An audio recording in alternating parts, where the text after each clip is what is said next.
Good good good. ये like national response for world war 2 के 2 था ये, राइट। तो अब सीन क्या हुआ, क्विट इंडिया मूवमेंट हो रहा था, okay, and world war is about to end and INA prisoners were captured, ठीक है। सो ये जो टाइम है 1945 में सारे प्रिजनर्स को रिलीज कर दिया, सारे वो जो अपने उठाए थे रातों रात सबको रिलीज कर दिया 45 में 3 साल बाद। यस 3 साल बाद दे रिलीज्ड, और अनाउंसमेंट करी कि जो इलेक्शन प्रोविंशियल असेंबली में हुए थे 1937 में, राइट, और 1934 में सेंट्रल असेंबली के इलेक्शन हुए थे पार्लियामेंट के, वो अब 1945 में दोनों के लाइक साथ साथ होंगे, राइट। ये अनाउंसमेंट कर दिया गया क्योंकि ब्रिटेन में गवर्नमेंट बदल गई थी, ब्रिटेन में नई गवर्नमेंट आई थी क्लेमेंट एटली की, किसकी? क्लेमेंट एटली। ये लेबर पार्टी गवर्नमेंट थी, kind of pro India, they wanted a free kind of that. देखो वर्ल्ड वॉर 2 का इफेक्ट क्या हुआ, वर्ल्ड वॉर 2 का इफेक्ट ये हुआ कि पावर वाला जो पावर सिस्टम था वो बदल गया। UK didn't like happen to be the super power, right. अब कौन नई पावर निकल गई बाहर? USA and Russia, and they both were in supporter of independence of India. तो दे प्रेस्ड कि भाई इंडिया को इंडिपेंडेंस दिलाओ। समझ आ रही कहानी? मैं बता रहा हूं क्या रीजन थे कि ये साफ साफ दिख रहा था कि इंडिया को इंडिपेंडेंस अब जल्दी ही मिलेगी। क्या रीजन थे? पहली चीज। दूसरी चीज क्राउड देखो, क्या ब्रिटेन के ना जो Britishers who are ruling over us, their backbone was like army and police, जिनकी दोनों की लॉयल्टी इंडिया के पास आ रही थी। Remember Garhwal rifles didn't open fire eight Muslim people, कोई मेल ही नहीं बनता रिलीजियस लाइन पे, राइट। लेकिन धीरे धीरे लॉयल्टी शिफ्ट हो रही थी, और सबसे बड़ा यहाँ पे जो फैक्टर था जो बांधने का पूरी ब्रिटिश इंडियन आर्मी में एक रिवोल्ट पैदा करने का, वो था ट्रायल्स ऑफ INA प्रिजनर्स। इस ट्रायल ने ब्रिटिशर्स की पूरी नींव हिला दी थी, एंड क्लियरली उनके प्रेस साहब से बोल दिया था कि भाई you will be not in that position to rule over India with the help of these people, right. They were like कि अगर दोबारा से 1942 जैसा शुरू हो गया कुछ, अब की बार तो हमें जिंदा दिला देंगे, कि इतना ही वायलेंट वाला रिवोल्ट था, लीडरलेस रिवोल्ट था, ठीक है। तो INA प्रिजनर्स का जो मामला हो रहा था, as I said in starting, लाल किले में इन्होंने पहली ट्रायल उनका स्टार्ट किया, एंड इन्होंने फनी चीज क्या करी, उस टाइम की बात ट्रेडिशनल सिस्टम था, तो वही जो मैं बताया कि लाल किले से आई आवाज, सहगल डिल्लो शाहनवाज, ठीक है। तो Prem Kumar Sehgal and something Dhillon, I am sorry, I am not able to remember the name, बताएंगे उसके बारे में, नो इशू। और next person is Shahnawaz Khan. Do you know Shahnawaz Khan? Maternal grandfather of Shahrukh Khan के मैटरनल ग्रैंडफादर थे शाहनवाज खान। तो कोई क्या कहते हैं ना, नीचे से उठ के आया हूँ, कोई ऐसा कुछ भी नहीं है, मतलब एक फनी है, नॉट लाइक ब्लड रिलेटेड नहीं है। शाहरुख खान की जो मम्मी है फातिमा बेगम समथिंग, तो फातिमा बेगम को इन्होंने अडॉप्ट किया था शाहनवाज खान ने, और फातिमा बेगम से है शाहरुख खान, ठीक है भाई, काइंड ऑफ शाहरुख खान। तो फनी चीज ये थी, ये जो ढिल्लो साहब थे, और ये दूसरा बंदा कौन था? शाहनवाज, और तीसरा प्रेम कुमार सहगल। इन तीनों को, एक हिंदू, एक सिख, एक मुस्लिम, है ना, तीनों को एक ही कटघरे में खड़ा कर दिया था, ओके। तो every party irrespective of any caste, class, or like Muslim League, Sikh, Hindu Mahasabha, Congress, everybody was supporter of them, everybody, कि भाई we have to support them, ये तो हमारे बंदे हैं। क्या थे? अरे INA के POW थे, INA के प्रिजनर ऑफ वॉर, जो ब्रिटिश इंडियन आर्मी ने इनको पकड़ लिया था, दे वर लाइक इन पे ट्रायल करेंगे, इनको फांसी देनी है, फॉर्चुनेटली क्या करना क्या है कि देशद्रोह का इंजाम लगाना है इस पे, इन पे, समझ आ रही है। So they were like they have to like be tried in court and the sentence to jail, like hang करने की बात तक हो रही थी इनके ऊपर। तो इनके ट्रायल में जैसे जैसे इनके ट्रायल होते जा रहे थे, पूरे इंडिया में आक्रोश जाग रहा था, ये तो हमारे बंदे, हमको आजाद करने के लिए आए, इनका कुछ पर्सनल वो थोड़ी था ग्रजेस की, मतलब ब्रिटिशर से हमको आजाद करने आए हैं। तो जैसे जैसे ट्रायल होता था, पूरे देश में चिंगारी फैल रही थी, पूरी आग फैल रही थी, चिंगारी तो कभी लग चुकी है, आग फैल रही थी इंडियन नेशनलिज्म की। इनको इनकी तरफ से ट्रायल भी करा, हमारे वकील जो था, हमारे बैरिस्टर्स, सारे बैरिस्टर्स थे, राइट। जवाहरलाल नेहरू ने इनकी तरफ से लड़ा, असफ अली ने लड़ा, भूलाभाई देसाई ने लड़ा। So there are people, so many people who fight their cases, समझाया।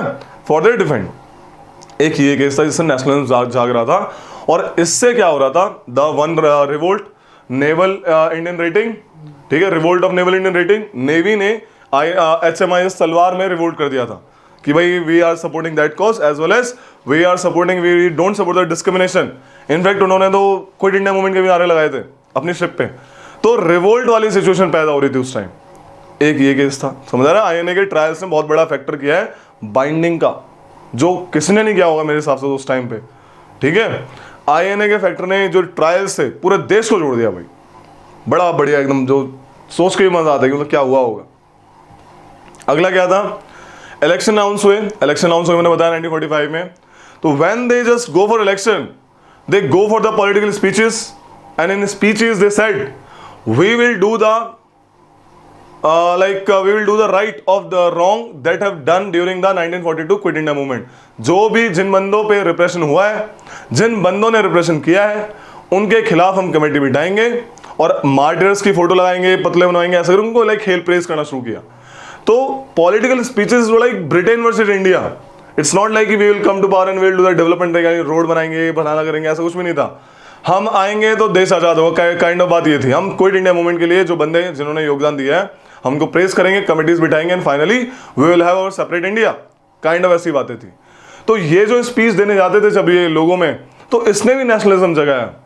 ब्रिटिशर्स इसको रोक नहीं पाए बिल्कुल भी, अगर रोकते तो कहीं ना कहीं उनको ठीक रहता, राइट, बट रोक इसलिए नहीं पाए क्योंकि कहीं ना कहीं लॉयलिटी ब्रिटिशर्स के पास जो थी, जो मैंने बताया पुलिस और आर्मी की, वो शिफ्ट हो रही थी धीरे धीरे, समझ रही कहानी। So these were the rising after this war, after this second world war, समझ आ रही है। तो ऐसा सीन था। तो ये साफ साफ दिखाई दे रहा था कि इंडिया आज़ाद होएगा। अब कब होएगा ये डिपेंड करता है लेबर गवर्नमेंट पे। लेबर गवर्नमेंट ना भी होती तब भी हम आज़ाद होते, बस लेबर गवर्नमेंट ने उस प्रोसेस को फास्ट बना दिया था, समझ आ रही है। कहते हैं कि लेबर गवर्नमेंट नहीं होता और भी टाइम लगता है, ऐसा कुछ भी नहीं है। वो नहीं भी होती, हमारे अंदर नेशनलिज्म जाग रखा था, हमारे अंदर नेशनलिज्म जाग रखा था। तो ultimately we are about to get the independence sometime sooner और लेटर। ये वाली कहानी साफ साफ दिख रही थी, ठीक है। सो ये कहानी थी। इसी बीच इलेक्शन हुए तो कांग्रेस ने मेजोरिटी ऑफ द सीट जीत ली, and finally cabinet mission came, ठीक है। 1946 मई 1946 कैबिनेट मिशन अनाउंसेस लाइक कि भाई ऐसा ऐसा मामला है, आप कॉन्स्टिट्यूएंट असेंबली बनाइए, ये मामला होना चाहिए। तो इस टाइप की उन्होंने बात करी। कैबिनेट मिशन पता ही तुम लोगों को, राइट। तो कैबिनेट मिशन आया, कितने बंदे के लिए थे? अरे 3 तो थे। अच्छा, कौन कौन थे कैबिनेट मिशन में? लॉरेंस, क्रेप्स और वो Alexander, A.V. Alexander, Lawrence, Pethick Lawrence and Stafford Cripps. Pethick Lawrence was secretary of state for India at that time, okay. He was the head of this cabinet mission. कितने बंदे थे constituent assembly में as per cabinet assembly mission? Very good, 389, 93 plus 296, right? 93? Princely states. 296 British Indian provinces. समझ आ रही है? Close? Very close. समझो इस चीज को, वेरी क्लोज को, ठीक है। वेरी क्लोज से ऊपर उठना है भाई, वेरी क्लोज से ऊपर उठना है, पंगा होएगा मैडम। तो ठीक है, तो ये कहानी थी भाई। तो कुछ लिख लो भाई, रॉयल इंडियन स्किन के बारे में हल्का लिख लो, INA प्रिजनर्स के बारे में, ठीक है। और फिर बात करते हैं।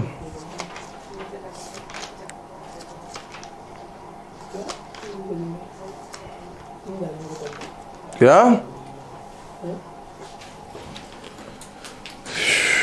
क्या कह रहे हो भाई?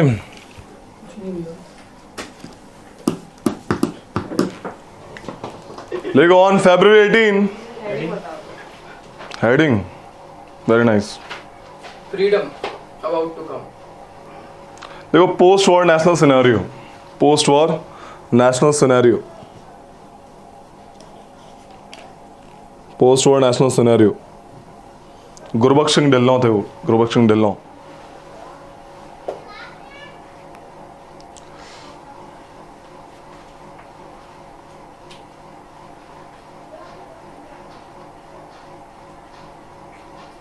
बढ़िया, उड़ेगा भी हेलीकॉप्टर।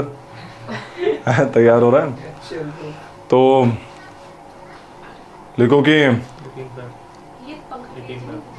नहीं, ये इसकी यही स्पीड है, इससे ज़्यादा नहीं। सर माइक में फिर वो आने लग गई क्या? अच्छा है, बंदा सही है। लिखोगी, क्या लिखना है? नहीं, लिखोगी after second world war it was inevitable that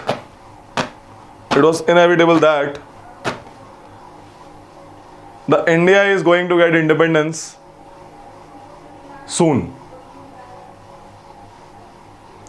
There are various reasons for the changing of the scenario.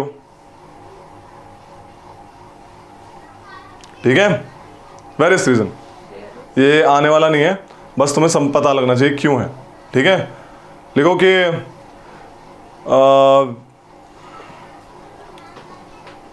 The trials of INA prisoner of wars, the trials of INA prisoner of war, example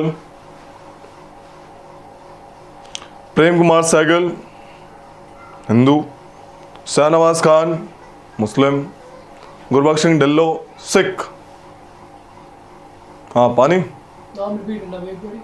Prem Kumar Sahgal, Gurbaksh Singh Dhillon, Shahnawaz Khan. Put together in a dock, put together in a dock.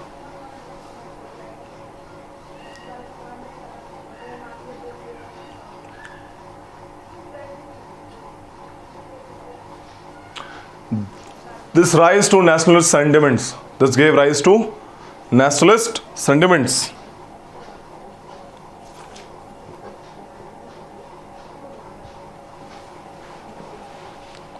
Defense of INA prisoners in a court led by किसने Indians ने किसने defend किया था इनको?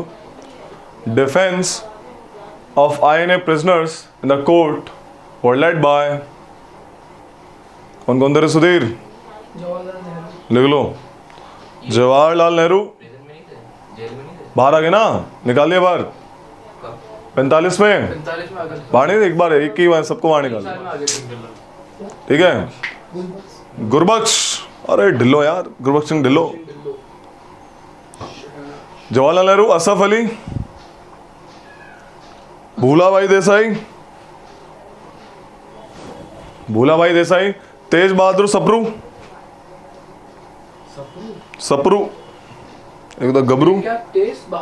तेज बहादुर सप्रू, कैलाश नाथ काटजू, कैलाश नाथ काटजू, ये लोग थे जिन्होंने डिफेंड किया आपके इसको, POWs को। पुराने, काफी पुराने हो गए, इन्हीं के साथ के वैसे तो ना, जेल नेहरू के। मोतीलाल के साथ के हो। मोतीलाल के साथ के Swaraj party, Motilal Nehru as well as CR Das, वही तो गुरु हैं वो तो। जेल पे पैसा कहाँ से आ रहा है? जनता Congress party funds. Fund Congress को कौन देता? जनता कांग्रेस फीस थी, मेंबरशिप की फीस थी, बहुत लो थी बट थी, बट डोनेशन देते थे लोग। इनके लिए भी फंड, सुनो, इनके लिए भी फंड इकट्ठा करा गया कि इनके लिए हम फंड वगैरह ऐसे करें, तो they like people were they giving funds for them. Okay, जमींदारों से भी देते थे आजादी के लिए। लिखो, on 18th Feb 1946, on 18th Feb 1946,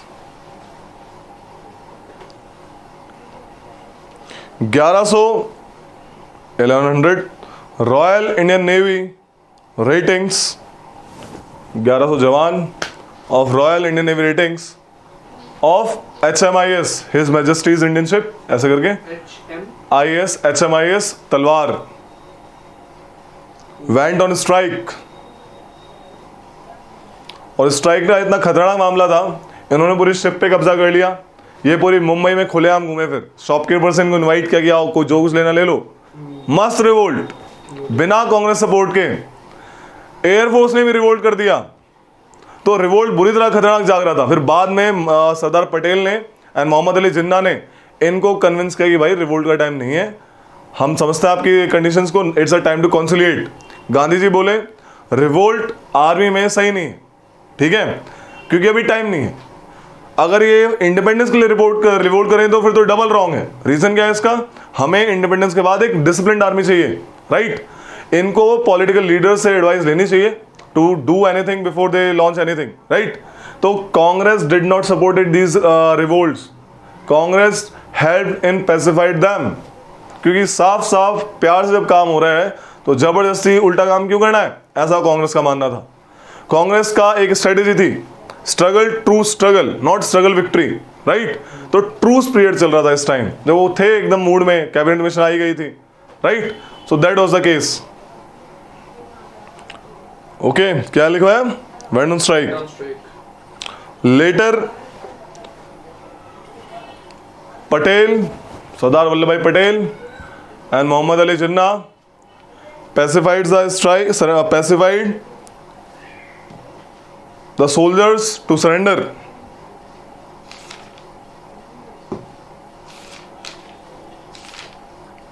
ठीक है, लिख लो। Cabinet mission was led by LCA, light combat aircraft, LCA बोले तो Patrick Lawrence, Stanford Cripps, A V Alexander, लिखवाया हुआ है जनरल राइफल लक्ष्मीकांत। ओके, तो ये हुआ। अब बात आती है कम्युनलिज्म की, कम्युनलिज्म या सेक्टरियनिज्म, ठीक है।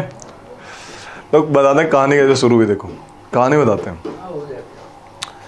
कहानी शुरू होती है कांग्रेस के बनने से, 1885 से कहानी शुरू करते हैं, ठीक है। पाकिस्तान की टू नेशन थ्योरी कैसे पनपी, ठीक है, क्रोनोलॉजी चलते हैं। 1885 में कांग्रेस बनी तो ब्रिटिशर्स चिढ़े, वही क्या था वो, lightning conductor theory and this one है सेफ्टी वेल, है ना, kind of that thing, and like और क्या था, कॉन्स्पिरेसी थ्योरी, एओ ह्यूम, अरे वो बंदा था, ठीक है, ठीक है, with the help of him Dufferin was viceroy.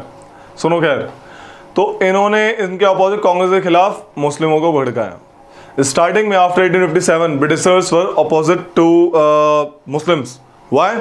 Because they knew that Muslims are the majority in participating for the revolt. Okay, उन्होंने मुस्लिम्स को बहुत गंदा ट्रीट किया, but slowly and gradually they realized कि active middle Muslim class can be used as a safety against Hindus.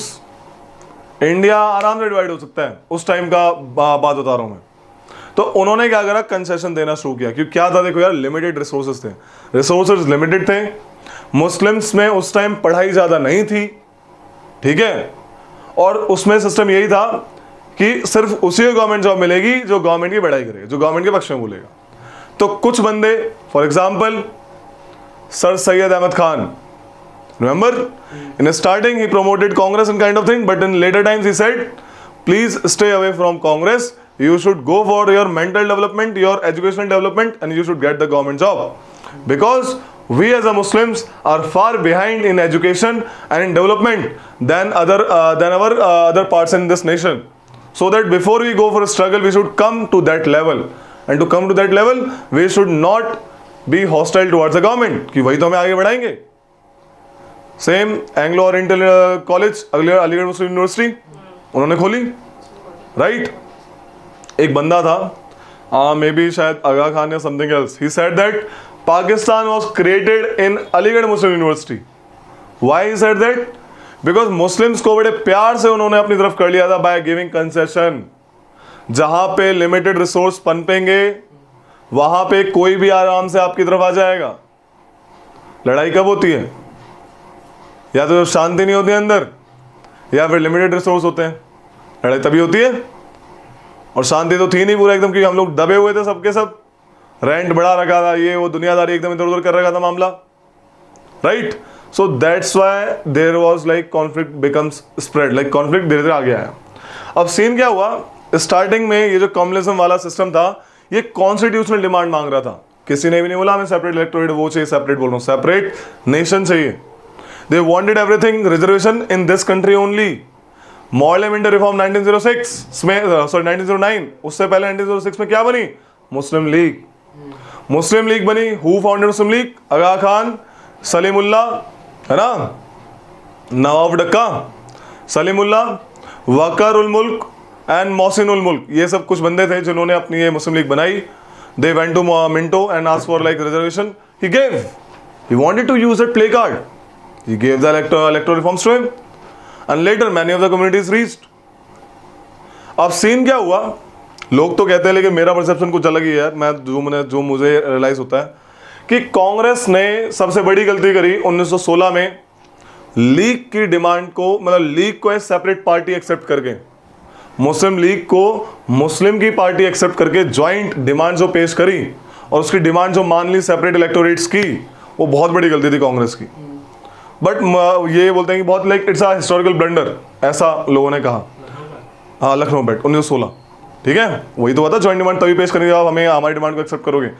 But gradually slowly वो होता ही यार, मुस्लिम league कोई बच्ची थोड़ी है, एक पूरा ग्रुप है, वो आने वाले टाइम में उसकी लेजिटिमेसी होती ही होती, वो पार्टी है, पार्टी की लेजिटिमेसी अपने आप होती है आगे चल के, no doubt in that, simple सी बात है। तो ये कहानी, बट वहाँ पे ऐसा बोला गया। फिर सीन क्या हुआ, आपका ये जो क्या बोलते हैं वेवल प्रपोजल, इसको मुस्लिम लीग ने रिजेक्ट करवाया। क्रिस प्रपोजल में ये लोग रिजेक्ट, एकदम मामला एकदम गड़बड़ रहा।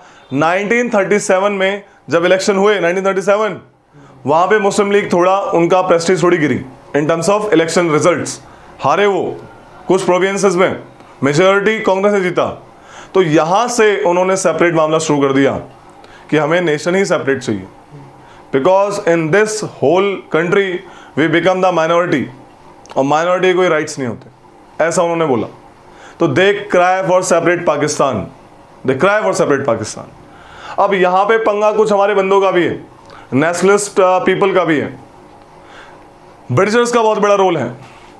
हमारे बंदे एक तो खतरनाक है, उन्होंने एंशिएंट फेस को हिंदू फेस बना दिया, मिडिवल फेस को मुस्लिम फेस बना दिया, एंड दे वर लाइक, कुछ तो ये भी कहते थे कुछ तो यहाँ तक कहने लग गए कि ब्रिटिशर्स ने इंडिया को मुस्लिमों से आज़ाद करवाया है।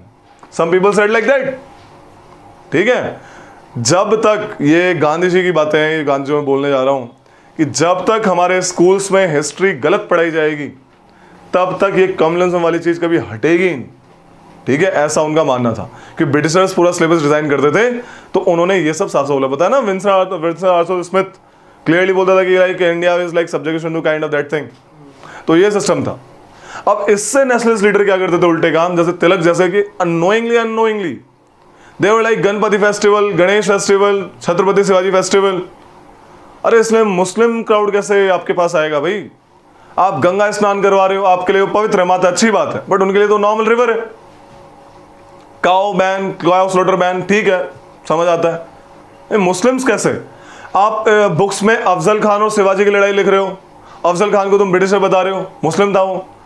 शिवाजी और अफजल खान का युद्ध कोई हिंदू मुस्लिम का युद्ध नहीं था, इट वॉज ऑल पॉलिटिकल, बताया हुआ है। बाबर क्यों आया यहाँ पे? बाबर क्या हिंदू को मारने आया था? No, he wanted to set up as home. लूटने आया था सारे मुस्लिम, लूटने नहीं, सारे मुस्लिम लीडर्स यहाँ पे सिर्फ पॉलिटिकल सेटअप के लिए आए हैं, just for the materialistic gains, not for religious gains. यहाँ पे कल्चरल सिस्टम फैलाने नहीं है, मतलब उसको कुछ ऐसे, कुछ क्या कहते हैं उसको, कल्चरल बैरियर बनाने नहीं आए थे। They slowly and gradually become the part and parcel of India, ठीक है, slowly and gradually. As I said in the starting of in geography class, normally बताता रहता हूँ कि एक बंगाली मुस्लिम डिफरेंट है JNK के मुस्लिम से, लेकिन एक बंगाली मुस्लिम बंगाली हिंदू से ज़्यादा क्लोज है इन कल्चर। तो how can their culture be different?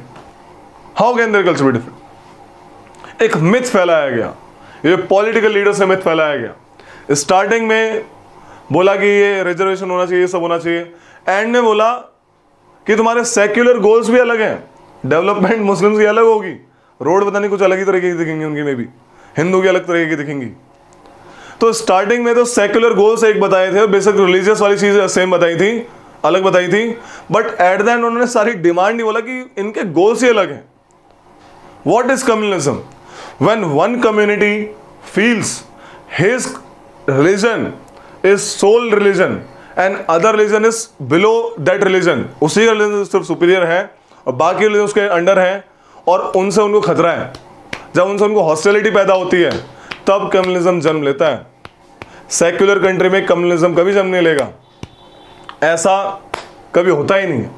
ये जो ऊपर के जो बंदे हैं, जो leaders, as I told you Jinnah, बस एक घर के अंदर बस ये मामला सेटअप कर दिया, भाई हाँ मिल गया पाकिस्तान, डायरेक्ट एक्शन। तो ये जो अफवाह फैली, अब क्योंकि मुस्लिम मास उस टाइम पे बहुत कम पढ़ा लिखा था, तो they can be easily radicalised easily. क्यों हिंदू महासभा का ज्यादा इफेक्ट क्यों नहीं पड़ा हिंदुओं पे?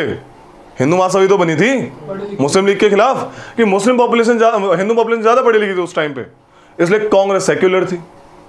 That's a Congress secular, that's was the case.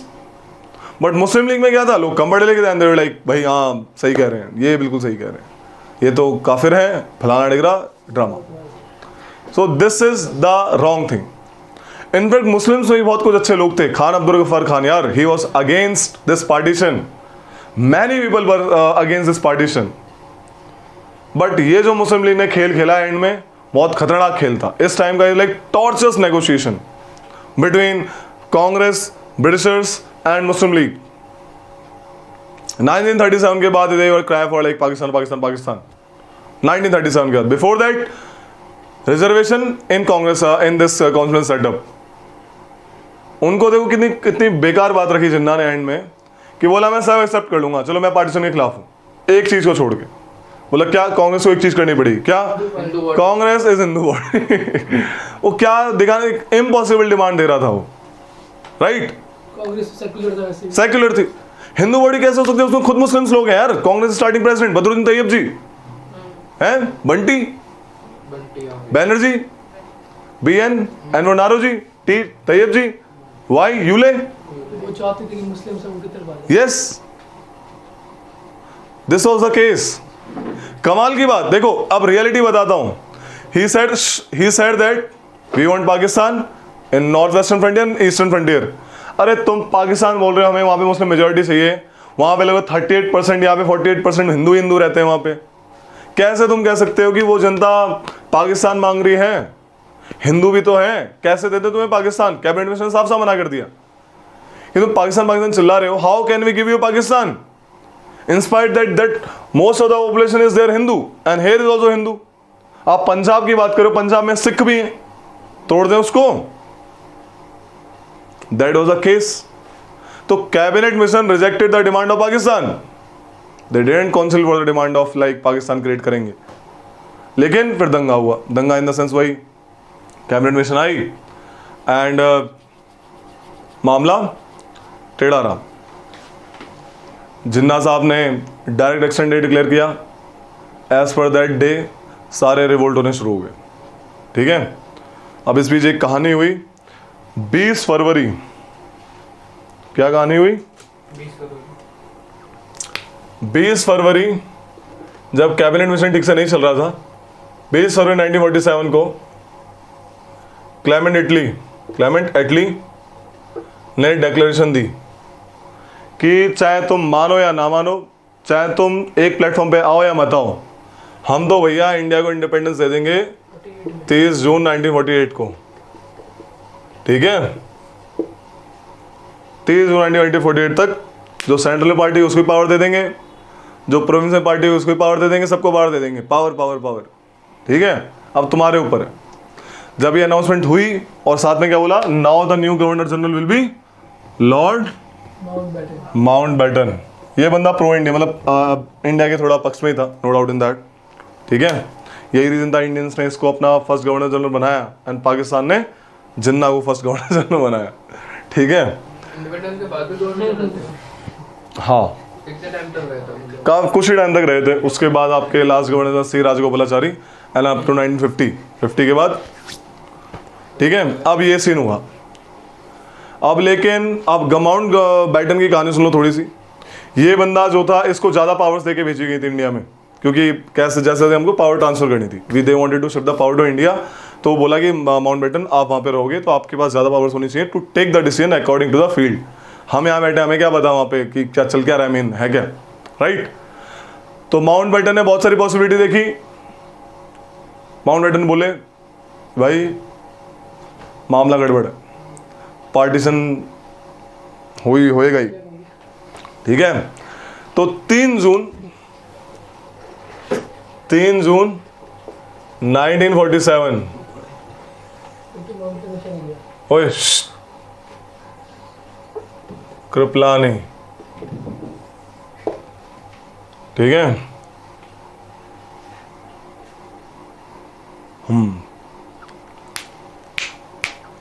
3 जून 1947 को माउंटबेटन ने अपना प्लान अनाउंस किया, पढ़ाया हुआ है लक्ष्मीकांत ने। क्या प्लान था? Mountbatten plan, independence with partition, ठीक है, ये प्लान था। इंडिपेंडेंस विद, हाँ, इंडिपेंडेंस विद पार्टीशन। अब सीन क्या हुआ देखो, अब सीन पता क्या है, देखो अब सीन ऐसा चल रहा है कि पार्टीशन बोल दिया गया है, right, and the chances were given कि भाई principal states has a right to go for Pakistan India और रिमेन सेपरेट। यहाँ पे कांग्रेस छिड़ गई। कांग्रेस बोली भाई एक काम करो, आप ये क्या कर रहे हो भाई, दिस इज रॉन्ग, ठीक है, this is totally wrong. Congress साफ साफ बोला, जवाहरलाल नेहरू बहुत चिढ़ गए थे इस बात से। उन्होंने बोला एक काम करो, we want immediate transfer of power with the status of dominion. देखो 1929 से अलग था, बोला हम डोमिनियन बनाओ बेशक हमें, लेकिन हमें इमीडिएट ट्रांसफर ऑफ पावर चाहिए। साथ में we accepted partition, okay, but we want unity of India to be conciled, हमें यूनिटी ऑफ इंडिया चाहिए। हैदराबाद मुस्लिम मेजॉरिटी स्टेट था, बोला रोड बनाएंगे, यहां से यहां तक रोड जाएगी, ठीक है। तो क्या था, यूनिटी चाहिए, डिमांड बैन कर दी कि हैदराबाद इंडिया में रहेगा। तो पार्टीशन के बाद प्लान ऐसा साइन हुआ कि पाकिस्तान को जितना छोटा से छोटा रखा जाए उतना छोटा से छोटा रखा जाएगा, और यूनिटी ऑफ इंडिया जितनी से जितनी बरकरार रखी जाए उतनी यूनिटी ऑफ इंडिया बरकरार रखी जाएगी। ये मामला साइन हुआ व्हेन कि बोलते ना कि हमें डोमिनेंट स्टेटस क्यों लिया, ये रीजन था। Reason is what, we want immediate transfer of power so that we can have the control of communism in our hands. कब तक दूसरों पर डिपेंड रहेंगे? अब माउंटबेटन होता, उसने सोचा था कि मैं कम्युनिज्म को कंट्रोल कर लूंगा, मतलब कि ट्रांसफर ऑफ पावर इजी हो जाएगी, क्योंकि मैं जो है गवर्नर जनरल बन जाऊंगा दोनों कंट्रीज का कुछ टाइम के लिए। बट जिन्ना ने मना कर दिया। जिन्ना कहता कि no no no, I will become my like governor general of my country, okay, but we accepted Mountbatten ऐसा गवर्नर, हमने खुद चूज किया उनको, ठीक है। तो ये कहानी थी। So that was like then the Indian independence act came, and on 14th of August 1947 Pakistan get independence, and 15th August 1947 we got independence. तो जय हिंद जय भारत, ये थी हिस्ट्री इंडिपेंडेंस तक की। समझ आ रही कहानी क्या है? कैबिनेट मिशन हो गया, लिखवाया कैबिनेट मिशन हल्का सा, लिखवाया नहीं लिखवाया? हाँ, एक और चीज, बंगाल में रेफरेंडम हुआ था, पंजाब में रेफरेंडम हुआ था, they voted for partition. Sylhet district है यहाँ पे, उसने पाकिस्तान की तरफ अपना झुकाव दिया। नॉर्थ वेस्टर्न फ्रंटियर प्रोविंस, उसने भी पाकिस्तान की तरफ अपना झुकाव दिया, तो पाकिस्तान की तरफ मिल गए वो लोग, ठीक है। अराउंड 552 प्रिंसिपल स्टेट्स थे। वल्लभ भाई पटेल, एक हाथ में बंदूक, दूसरी हाथ में, ठीक है, बोला जो चाहिए ले लो। तो बड़े प्यार से उन्होंने पूरे स्टेट्स को बाय बेट एंड बाय समकिन, मतलब वही है, डिप्लोमेसी से उन्होंने हैंडल करके मामला पूरे इंडिया को एक तार में जोड़ दिया। नो डाउट कुछ कहते हैं कि गलत किया, सही किया, यही रीजन है कि आज वायलेंस होते हैं, बट लेकिन सही किया उन्होंने जो भी किया। आज अगर बैठ के देखा तो like it was right, otherwise India नहीं रहता। अब मेन काम है बरकरार रखना चीज़ों को। अगर अब भी आज के टाइम में भी आप अपने हिस्टोरियंस को दोष देते रहोगे, फिर सॉल्यूशन कभी नहीं निकल सकता। कीप दिस इन माइंड, जो बीत गया गया, आज पे ध्यान देने का। ये जो कहते हैं ना कि लाइक जो भी पॉलिटिशियन ये भाषण देने आते हैं कि हाँ उस टाइम ये बॉम्बे पोर्तुगीज ने दे दिया, फलाना कर दिया, कांग्रेस ने पूरे देश को हाल ऐसे कर दिया, वो कर दिया। अरे आज तुम आ गए ना, तुमने क्या किया? मोदी जी ने कहा ना, सिंपल, कोई भी, नथिंग, एनीबडी कैन से कि भाई जो आता है ना वो पीछे की गलतियां निकालता है, ठीक है। ये बहुत बड़ा मतलब ये बहुत देश गुमराह करना है लोगों को, देश गुमराह करना। ये वो तो ऐसे ही करते हैं। This is literally wrong. इंसान समझेगा तो होगा ना, समझ आएगा। बोलते हैं हिंदू कभी एक नहीं हुआ, हिंदू कभी एक नहीं हुआ। क्या है छोटी छोटी चीजें, एक भाई वापिस को क्या था भैया? नॉर्थ ईस्ट में ये था कि they were people of very different culture, they were people of having different races, ठीक है। अब सीन क्या था, देखो सरदार वल्लभ भाई पटेल ने भी मस्त चालें चली थी, कुछ ऐसा था। पहले तो एक अनाउंसमेंट करी जहाँ पे राजा बोलेगा कि इस देश में मिलने का है तो राजा की मानी जाएगी, ठीक है। ठीक है, ओके। राजा अगर बोलेगा तो उस देश की मानी जाएगी। तो JNK हमने ऐसे लिया, JNK में राजा हिंदू था, मेजॉरिटी मुस्लिम थी, तो राजा ने ओके करा, हमारे में आ गया। अब जूनागढ़ वाले बोले हमारा राजा तो मुस्लिम है लेकिन मेजॉरिटी पॉपुलेशन किसकी है, हिंदू की, हिंदूज की थी वहाँ पे। वल्लभ भाई पटेल बोले नहीं, पॉपुलर वोट होगा, और पॉपुलर वोट होगा तो हमारे पास आएगा। हैदराबाद में गए, बोला कैसे, निज़ाम मान ही नहीं रहा था, बोला पुलिस एक्शन होगा, पुलिस एक्शन। जहाँ पे जैसी जैसी कंडीशन सुटेबल, नॉर्थ ईस्ट में जो उनके प्रेसिडेंट थे, ट्राइब्स के हेड थे, किंग थे, उनको मना मनू के अपने अंदर कर लिया। तो without taking the consent of जनता हमने चीज़ें अपने पार्ट से मिलाई। उस टाइम में एक सिस्टम ठीक था, बट आने वाले टाइम में उनको ठीक से एसिमुलेट नहीं करा गया, just because they have less seats in parliament, just 111। लोग कोई भी आता है यूपी को फोकस करता है, हाईएस्ट नंबर ऑफ सीट्स 80। यही रीजन है यूपी ने बहुत सारे PM दिए हैं, क्योंकि सीट्स ही ज़्यादा है। तो काइंड ऑफ दैट थिंग, तो कोई इस बेल्ट को देखता ही नहीं है। पूरे नॉर्थ ईस्ट को नॉर्थ ईस्ट मानते हैं, अरे वो अलग अलग ट्राइबल कल्चर है उन लोगों का। नॉर्थ ईस्ट डेवलपमेंट फंड करो तो सही, इतना मस्त पहाड़ है वहाँ पे, इतना प्यारा टूरिज्म डेवलपमेंट सेक्टर बन सकता है वहाँ पे। नोबडी केयर्स, फंड जाता है, ऐसा नहीं कि फंड नहीं जाता, फंड जाता है, फंड भी जाता है, स्कीम्स भी है, there are many things, but ठीक से इम्प्लीमेंट नहीं हो रहा है। ऐसे टोल्ड यू, वही कुएं वाली कहानी सुनाई थी, कुएं आए, कुएं खोदे गए, कुछ भी हुआ, सब मेंटेन भी हो गए, कोई नहीं, इम्प्लीमेंटेशन में इशू, ठीक है। ये और ऊपर वाला सिस्टम पता ही है, हमारा प्यारा नेबर पाकिस्तान, इसने दिमाग खराब कर रखा है हमारे साथ। मिला ही लो ना, कश्मीर का किस्सा ही खत्म POK का, सिंपल सी बात। करेंगे अपन जाके। भैया आपने कहा ना रेफरेंडम हुआ था वहाँ पे, तो वोटिंग में भी मतलब उन्होंने सेपरेट कैसे दी थी? वोटिंग सेपरेट हुई थी, हिंदू पॉपुलेशन अलग वोट करी थी, मुस्लिम पॉपुलेशन अलग वोट करी थी। शर्त ये थी अगर कोई भी एक कम्युनिटी बोलेगी पार्टीशन तो पार्टीशन, ये सिस्टम था। तो मुस्लिम से बोला हाँ, हिंदू से बोला ना, तो हो गया पार्टीशन। तो ये केस था। तुम बोलोगे भैया नॉर्थ वेस्ट फ्रंटियर प्रोविंस में क्यों हुई वोटिंग, वहाँ तो पूरा मुस्लिम मेजोरिटी था, वहाँ पे मुस्लिम लीग जीती नहीं भाई। वहाँ पे सरकार बनी थी 1945 में 3 लोगों की मिला के, उसमें एक कांग्रेस भी थी। तो मुस्लिम लीग है कि वो प्रोविंस आती थी क्योंकि जोग्राफिकली कॉन्टेक्ट जेस था, but later that province throw their lot to Pakistan, ये पाकिस्तान में मिल जाता है। पंजाब में भी सेम केस था, Punjab was won by Congress but later partition. But Punjab तो आधा डिवाइड हुआ है। बिल्कुल, तो ये भी तो बंगाल भी तो आधा डिवाइड हुआ है, वही तो क्यों? क्योंकि पार्टीशन, व्हाट इज पार्टीशन, बंटवारा। यहाँ पे तो कॉन्टिग्यूस थे ही ना, वो तो ठीक है। वो तो मुस्लिम लीग जीती गई थी, तो ग्रुपिंग्स बनी गई थी। तो भैया वो ग्रुपिंग में पूरा पंजाब क्यों नहीं गया, ये पूछ रहा हूँ। पूरा पंजाब, मैंने बताया ना एज अ होल वोटिंग हुई होगी ना पंजाब की। पंजाब की एज अ होल में अभी तो बताया, आधे हिंदू आधे मुस्लिम ने वोट करा। तो जितने हिंदूज के लिए जो भी बोले कि हमें पाकिस्तान नहीं रहना, तो फिर रेड क्लिफ कमीशन तभी तो आया। Why Radcliffe commission came to demarcate the line of partition. ये इतना पंजाब हिंदू बंदे जो बंदे यहाँ रहेंगे, इतना पंजाब मुस्लिम वाला, समझ आ रही है? That was the case. Punjab में दोनों के तो है। क्लियर है ना भाई? अरे तो बहुत होता। लिख लो, ऑन 28 ऑफ February, 20 फरवरी, ऑन 28 ऑफ February 1947, कुछ नहीं बोला भैया। बढ़िया भैया। Clement Attlee declared that, कौन भैया? Clement Attlee, PM of Britain, declared that we will transfer the power to India by 30 June 1948.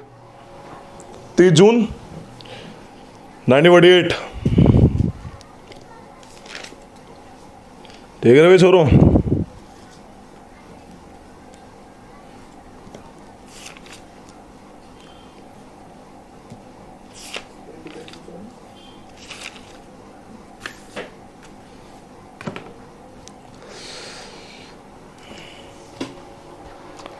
Lord Mountbatten क्या बोलते हैं उसको, placed his partition plan on, कब किया था अनुराग? वेरी गुड 3 जून 1947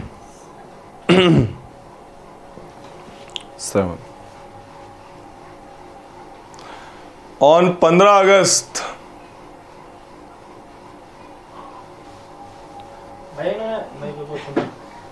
India on 15 August Dominion India was created. Dominion of India was created. And 14 August Dominion of Pakistan was created. वो थोड़ी डोमिनेंट है, Dominion थे.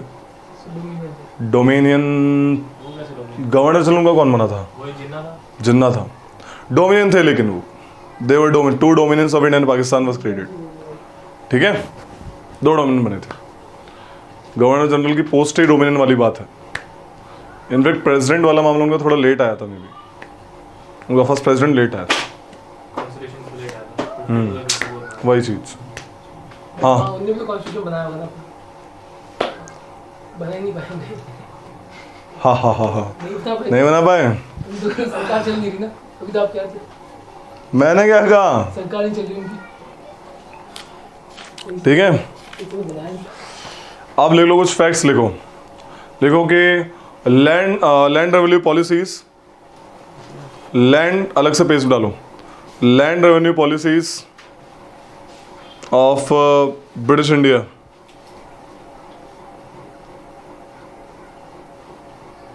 ब्रिटिश इंडिया 3 है, बार बार एग्जाम में आती है, बेसिक है, बहुत बेसिक है. बेसिकली ब्रिटिशर्स आए थे, उन्होंने किस टाइप की लैंड रेवेन्यू पॉलिसी रखी थी. ओके तो आर से शायद, हम्म आर से शायद तो वाला क्वेश्चन.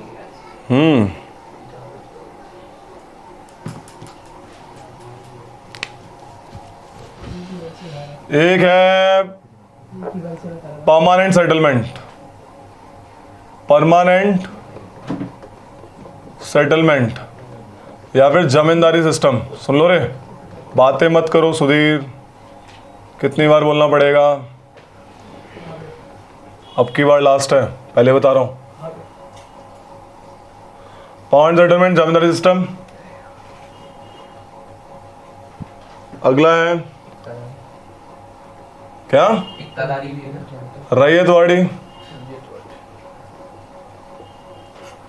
अगला है महलवाड़ी.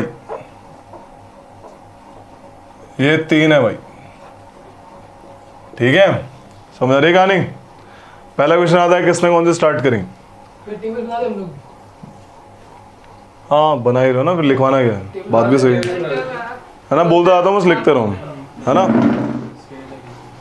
बात भी सही. 3 लाइन से लिखनी है. ये स्टार्ट करी आपकी लॉर्ड कॉर्नवालिस ने. Lord Cornwallis. ये स्टार्ट करी Thomas Munro. Thomas Munro and Alexander read.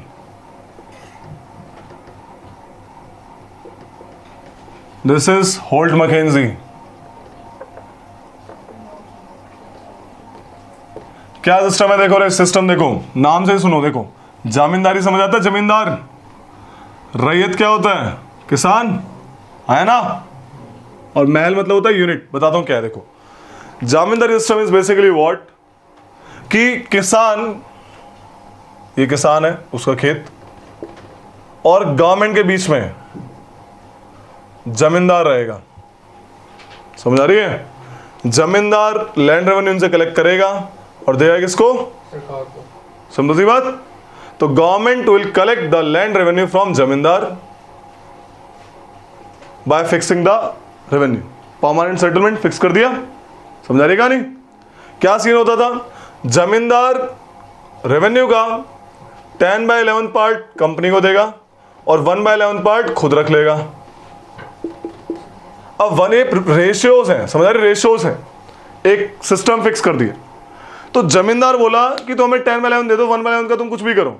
तो जमींदार ने ज्यादा से ज्यादा लैंड रेवेन्यू निकालना शुरू किया कि 1/11 का प्रोपोर्शन ज्यादा बढ़े. आ रही है समझ में. तो they were like totally taking the revenue from the farmers. Farmer become गरीब टोटल. आ रही है समझ में. So that was Lord Cornwallis system 1793। तो इसमें ब्रिटिश को तो फायदा हो रहा होगा ना कहीं ना कहीं। बिल्कुल हो रहा है, आजादी उनका फायदा हो रहा है। बिल्कुल हो रहा है, क्या दिक्कत है, no doubt in that. Ryotwari, ryot यानी डायरेक्ट सरकार, और रायट यानी किसान से डायरेक्ट रेंट ले रही है। समझा रही है रे? सिंपल। इसमें किससे से रेंट ले रही है? महल्स। महल्स आर बेसिकली विलेज या फिर ग्रुप ऑफ विलेजेस। समझा रही है? ग्रुप ऑफ विलेजेस को, क्योंकि एक एक किसान के पास जाना बहुत मुश्किल हो जाता है, तो ग्रुप ऑफ विलेजेस को बोल दिया महल। क्या बोल दिया? महल। तो महल से बड़ा महलवाड़ी सिस्टम। महलवाड़ी सिस्टम में एक सरकार विलेज से क्या रेंट किससे लेती है? विलेज हेडमैन से। समझा रही है? विलेज से डायरेक्ट लेगी किसके through? Village headman. Village headman rent देने का काम करेंगे। यहाँ पे लैंड जो है वो किसानों के पास ही है। जैसे यहाँ पे किसानों के पास है लैंड, यहाँ पे लैंड किसके पास है? रैयत के पास। वो लोग उस पे क्या कर, सॉरी, यहाँ पे किसके पास है? जमींदार के पास। ठीक है, वो लोग ट्रांसफर ऑफ लैंड वगैरह खुद करते हैं। समझा है? This is the basic difference. भैया उसमें जो विलेज हेडमैन है उसका कोई वैसे कट नहीं है, उसका कुछ भी? नो नो नो, नथिंग उसका नहीं है नथिंग कुछ नथिंग नथिंग, कोई ऐसा कुछ नहीं है। जस्ट महलवाड़ी की बहुत सारे विलेज हैं। खुदसन मुकद्दम विलेज हेडमैन, खुस मुकद्दम याद है? तो वहां से उठाया उन्होंने। ये तो में क्या लिखा है आपने? रैयतवाड़ी, रायट्स। थॉमस नहीं, नाम क्या लिखा है? Thomas Munro, captain Thomas Munro captain था ये, और ये अलेक्जेंडर रीड। बाद में जब ये गवर्नर बना मद्रास का। एक और क्वेश्चन आता है, कहाँ कहाँ इंप्लीमेंट हुआ, बता देते हैं। थोड़ी जगह छोड़ना, नीचे तक ही लिखवा दूंगा कहाँ कहाँ पे इंप्लीमेंट हुआ। राइट, ये बना लेते। यही क्वेश्चन आता है बस डायरेक्ट। हाँ, एक और चीज, इसमें एक सनसेट क्लॉज भी होता है। क्या होता है जमींदारी में? Sunset clause. मतलब नाम से ही पता लग रहा है, शाम तक नहीं आया तो फिर वो ही बोला 1 तारीख तक देना है। अब 1 तारीख की शाम तक अगर रेंट नहीं आया, 1 तारीख की शाम तक, समझा रही है? डेट की जो डेट फिक्स है, उस डेट की शाम तक अगर रेंट नहीं आया तो उसका लैंड किसी और को दे दिया जाएगा। उसकी जमींदारी उस लैंड की किसी और को, किसी और जमींदार को दे दी जाएगी। भैया इसमें उन्होंने लूपहोल ढूंढ लिया था, वो जाते नहीं था देने के लिए, या फिर उल्टी सीधी बिडिंग करते थे बहुत बड़ी बड़ी, हाँ, कोई दे नहीं पाता था। इसमें एक और चीज थी, ऑक्शन होता था इनके लैंड के लिए। जो ज्यादा बोलता था कि मैं ज्यादा रुपए दूंगा, उसके पास लैंड जाता था। ये सिस्टम है। लंबादार, चौधरी, ये सब। ठीक है, इसमें जमींदारी में लिखो, zamindari system was prevalent in West Bengal, Bihar, Orissa. West Bengal, Bihar, Orissa, UP, Andhra, UP, Andhra, Andhra, Madhya Pradesh. Andhra basically northern Madras. ठीक है, आंध्र प्रदेश नॉर्दर्न मद्रास भी लिख लेना, northern Madras.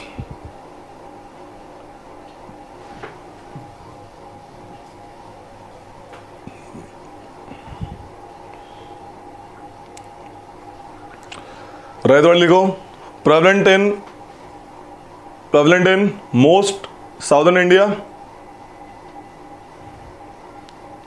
Example in Tamil Nadu यानी Madras.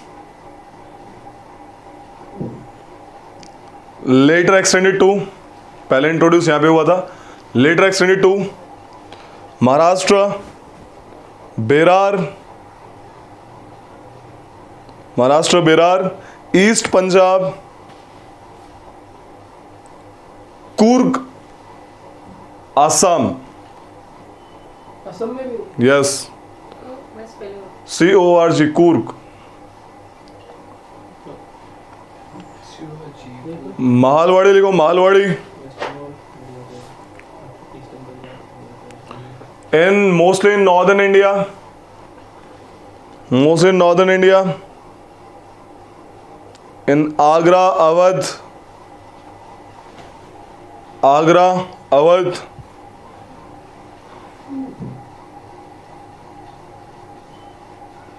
North western province of Bengal,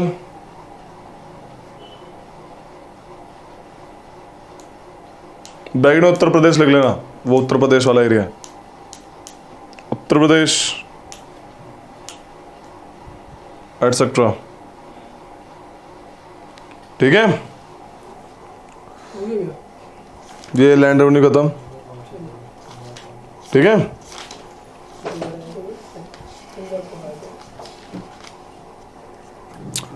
कुछ लेबर रिफॉर्म्स भी हैं। ठीक है, कुछ लेबर रिफॉर्म्स जैसे कि जब ब्रिटेन में इंडस्ट्रियल रेवोल्यूशन हो रहा था तो इंडिया में भी मतलब they people are doing something kind of that thing. तो just for the sake of labours right कि फैक्ट्री में बच्चों को ज़्यादा भर्ती ना करें, कुछ 7 साल के बच्चे 6 साल के बच्चे ज़्यादा ऊपर बच्चे भर्ती ना करें और उनके वर्किंग आवर्स को एकदम बढ़िया कर सकें, इतना ही काम करें, ज़्यादा काम नहीं करवाना। इसके लिए एक्ट्स आए, फैक्ट्री एक्ट्स। ठीक है, वुमेन के आवर्स फिक्स करने के लिए, मैन के आवर्स, मैन के तो करे नहीं थे इन लोगों ने। ठीक है, चिल्ड्रन और वुमेन के भी इन्होंने ज़्यादा फोकस किया। ओके, तो लिखो Indian factory act, Indian factory act 1881, ये फर्स्ट फैक्ट्री एक्ट था भाई, इंडियन फैक्ट्री 1881। इसमें लिखो इसकी फीचर्स लिखो, फीचर्स किसके टाइम में पास हुआ? Pass under the viceroyalty of Lord Ripon. Ripon, Ripon कहाँ पे याद है? कुछ याद है रिपन के बारे में? वो प्रेस वाला, वो मेटकाल्फ है, चार्ल्स मेटकाल्फ। रिपन ने इंडिया के रिपन ने भी हटाया था वैसे, मेन काम से सर्दी इनका की- लोकल गवर्नमेंट के लिए था वो, main father of local government Ripon साहब। ठीक है, रिपन्स रेजोल्यूशन। ठीक है, देखो this act is mainly for children, child labour के ऊपर था, mainly for child labour, preventing child labour.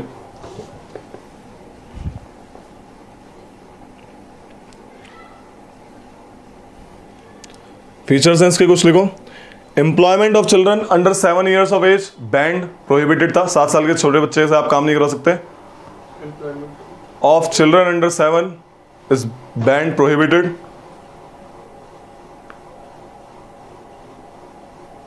जो 7 साल से ऊपर के बच्चे हैं उनसे आप कितना काम करवाओगे? 9 hours per day. Working hours restricted for 9 hours per day for children, 9 hours,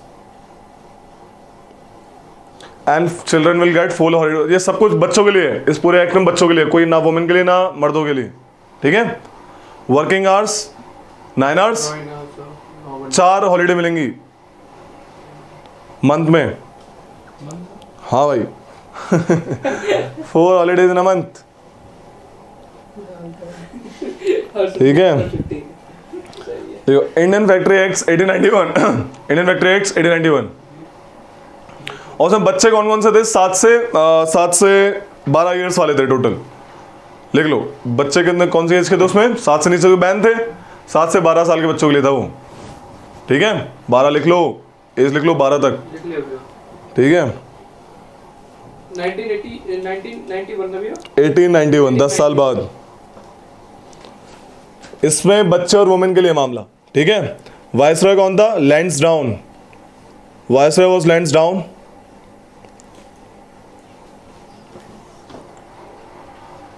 minimum age for children increase from 7 to 9, मतलब 9 कर दी और 12 से 14 कर दी। Minimum 7 to 9, maximum increase from 12 से 14। समझ आ रही है? बच्चों के लिए, बच्चों के वर्किंग आवर्स कम कर दिए, 9 की जगह 7 कर दिए, 7 hours per day for children.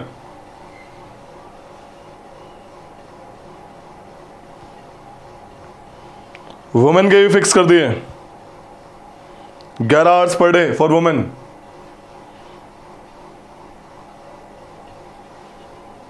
और मेल के रेगुलेट ही नहीं भाई, कितना भी करवा लो। ठीक है, 7 से 9, 14 से 12 से 14।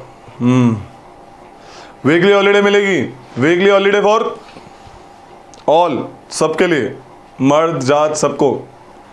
ठीक है, तो वीकली हॉलीडे फॉर ऑल। 4 दिन कदू के काम करवा रहे हैं। क्या वीकली हॉलीडे मिलेगी भाई? लिखो एंड में, लिखो अलग से लाइन लिखो, but these above laws did not apply to, कहाँ पे अप्लाई नहीं होते थे, वहाँ पे कुछ भी चलेगा। Apply to British owned tea and coffee plantation, ठीक है, British owned tea and coffee plantation में ये लॉ अप्लाई नहीं होते थे। वहां पे there the labours are treated as slaves, tea and coffee, there the labours are treated as, slaves. बड़ी दुविधा थी भाई, ये कैसी दुविधा है। Indian coffee house coffee house heading डालो डेवलपमेंट ऑफ एजुकेशन, बस खत्म होने वाला है इन 15 मिनट्स, इन 10 मिनट्स आखिरी टॉपिक है, ओके भैया।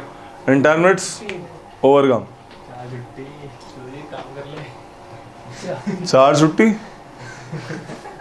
अच्छा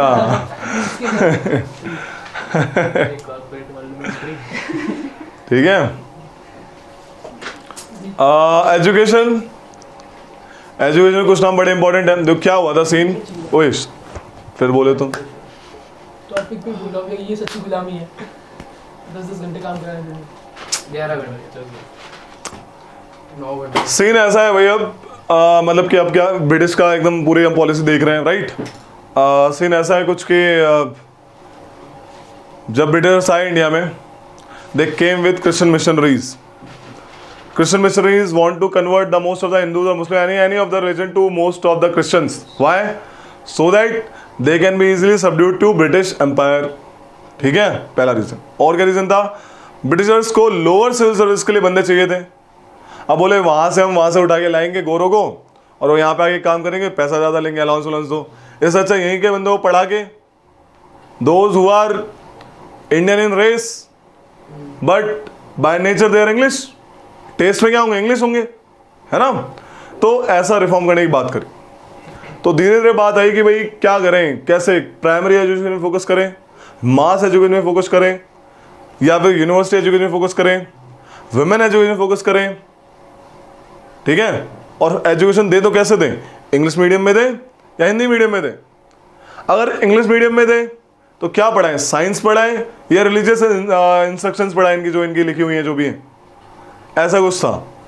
तो इंग्लिश मीडियम स्कूल की वहाँ से दबदबा शुरू हुआ कि इंग्लिश मीडियम स्कूल में डालना बच्चों को एट द एंड, क्योंकि एक कंपलसरी सिस्टम कर दिया था कि those who will have the English as knowledge they will be allowed to like in government services. अरे समझ में, तो ऐसा सिस्टम था उस टाइम। तो ये था एजुकेशन डेवलपमेंट। तो इसके कुछ कमेटीज हैं जो तुमने पीवाईक्यू में देखी होंगी, Wood dispatch committee, Sadler's university commission, Macaulay minutes of meeting, kind of that thing. तो लिख लो, द चार्टर एक्ट ऑफ 1813, इसने फाउंडेशन रखी थी पहली बार। Charter act of 1813 laid the foundation of English education in India. Charter Act.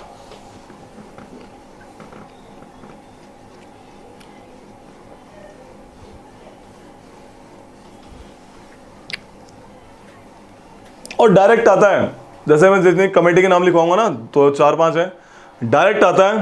Direct कुछ ज़्यादा इसके अंदर की ज़्यादा कुछ पूछने, वुड डिस्पैच में एक बार के लिए पूछ भी लेगा, बाकी कमेटीज में ज़्यादा नहीं पूछता, सीधा पूछेगा दिस कमेटी सैडलर कमीशन किस रिलेटेड है, पुलिस कमीशन से, मिलिट्री रिफॉर्म से, एजुकेशन रिफॉर्म से, हेल्थ रिफॉर्म से। क्लियर, समझ आ रहा है, ऐसे क्वेश्चन आते हैं। Macaulay committee, Macaulay minutes of meeting किस रिलेटेड है कि भाई एजुकेशन से रिलेटेड है, हेल्थ से रिलेटेड है, तो डायरेक्ट आएगा। तो बेसिकली तुम्हें इतना याद रखना है कम से कम, समझ आ रही है, ये कमेटीज ये यहाँ से डील करती हैं। ओके, तो ऐसा क्वेश्चन आता है, तो लिख लो, charter act 1813 laid the foundation of English education in India. लिख लिया, हेडिंग डालो अगली, Lord's Macaulay's minute 1835, Lord's Macaulay minute 1835। ये जितने भी कमेटीज हैं सारे एजुकेशन रिलेटेड है ना।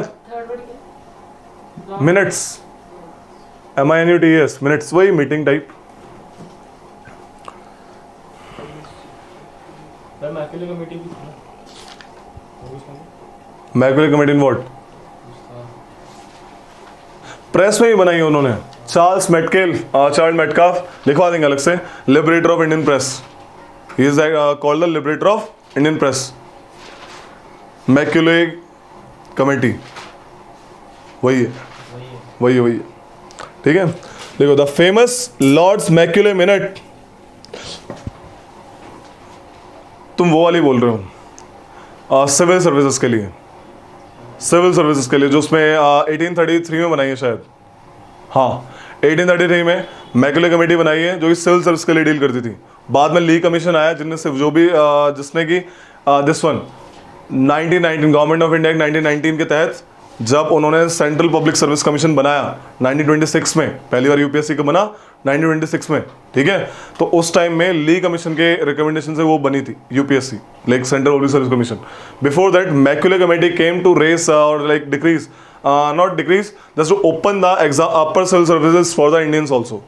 मैकुले कमेटी उसने बोला था, ठीक है।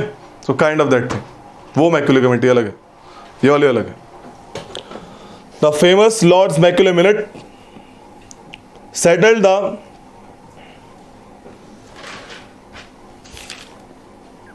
dispute and said that Western sciences and literature will be taught and through the medium of English language alone, ठीक है। बोला कि हम हिंदी नहीं पढ़ाएंगे, हम इंग्लिश में पढ़ाएंगे, और वैसे क्योंकि हमारे रिसोर्स कम है, because of lack of resources. Last में लिख लेना।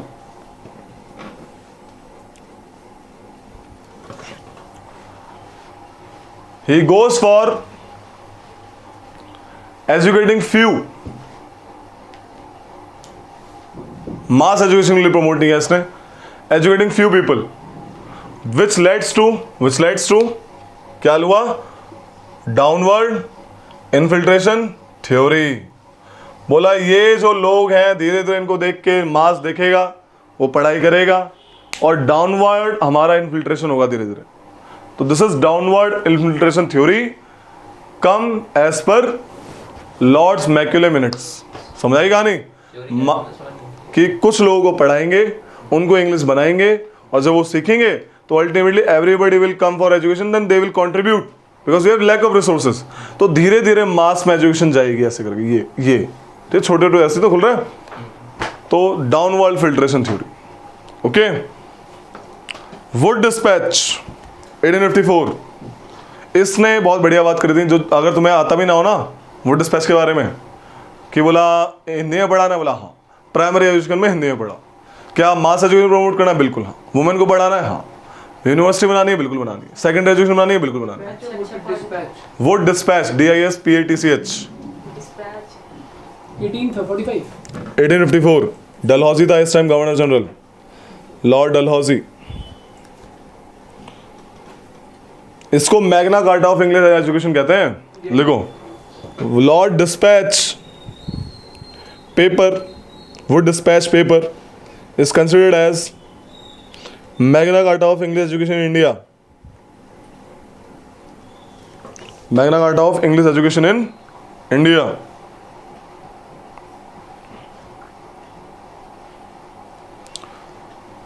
This document first proposed this document was the first. This document, Naomi. This document was the first to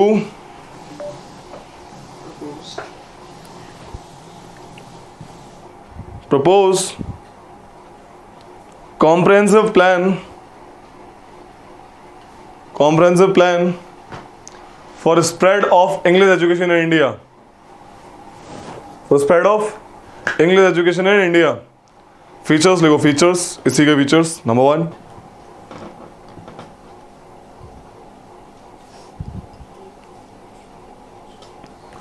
reject downward infiltration theory and promote, मतलब इसने बोला ये सब इसके रिकमेंडेशन, ठीक है। And promote mass education, promote mass education.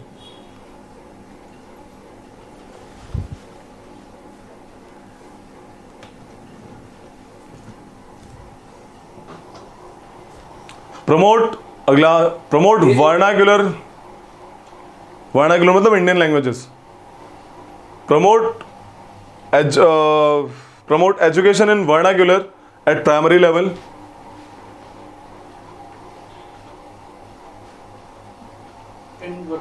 Vernacular at primary level and in English language in secondary and university level.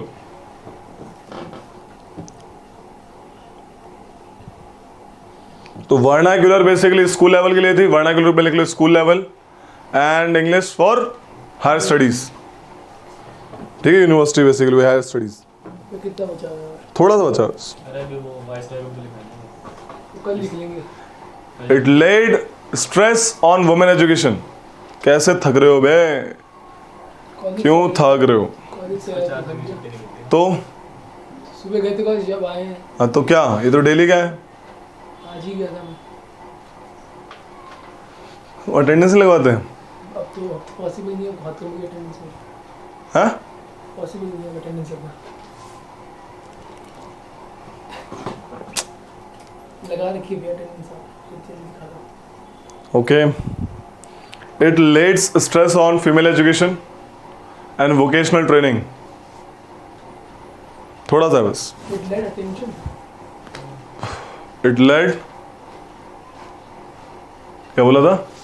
Stress on female education and vocational training.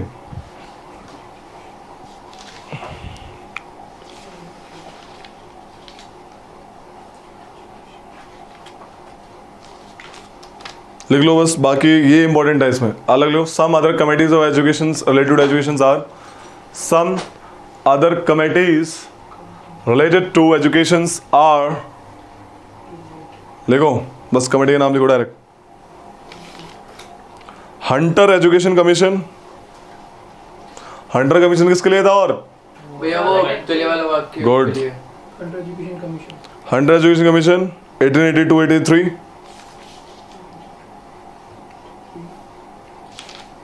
1880 2-3.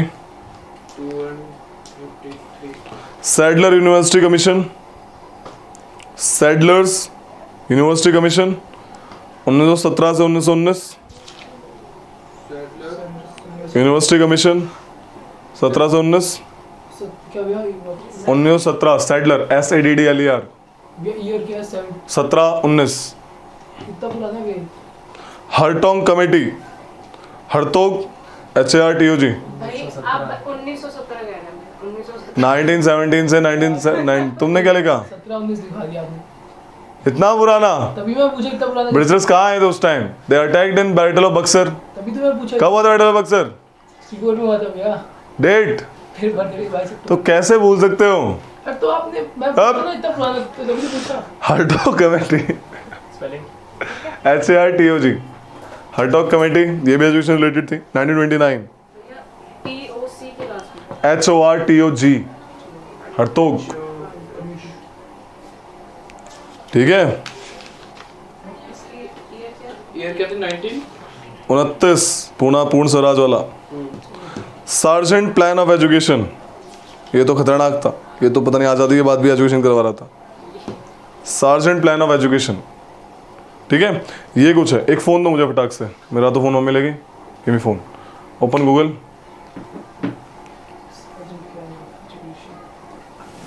Heading डालो, governor generals and their important works. Last topic, governor general.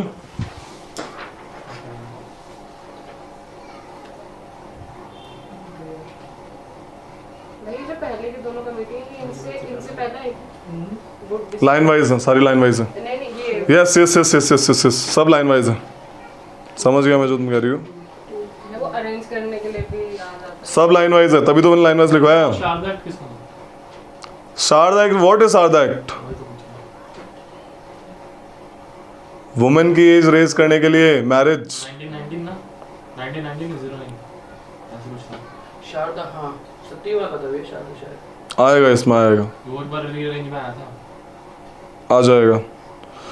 As of consent act and Sharda 1983 1893 21 आएगा शायद. इसमें check करेंगे. Heading डालो. Number 1 लिखो, Warren Hastings. पहला governor general है Warren Hastings. 73 से 85, 70 73 से 70 से 85. भैया 89 लिखो शानदार Warren Hastings 1773 first governor general of Bengal. ओए शांत। 1773 to he was first governor general of Bengal. Bengal. ठीक है, ये वो टाइम पीरियड क्या 1773 से क्योंकि गवर्नर ऑफ बंगाल से गवर्नर जनरल ऑफ बंगाल बन गए थे, रिमेम्बर ना।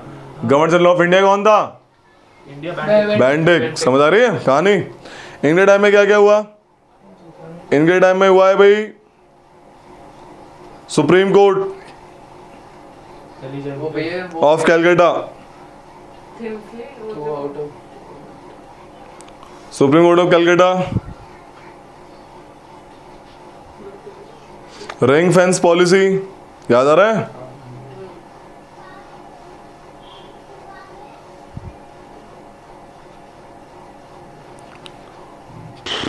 इंपॉर्टेंट नहीं है इसमें थोड़ा, वो तो लक्ष्मीकांत से कवर हो जाएगा इनका तो। लॉर्ड कॉर्नवालिस लिखो, लॉर्ड कॉर्नवालिस 1786 से 1793। क्या नाम है? लॉर्ड लॉर्ड कॉर्नवालिस अच्छा ठीक है 17 86 1793 1786 से 1783 93 ये लिख लो। Permanent settlement in Bihar and Bengal 1793। Permanent settlement in Bihar and Bengal 1793। जल्दी लिखो रे, खत्म करते हैं मामला।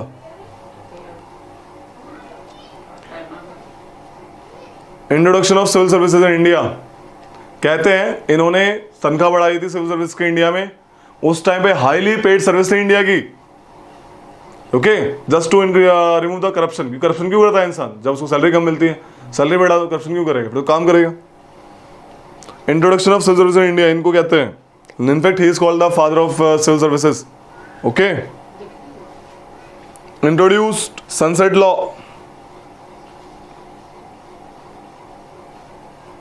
ठीक है भाई, ये बंदा इंपॉर्टेंट है। Lord Wellesley, Wellesley, Lord Wellesley, WELL, well, ESLEY।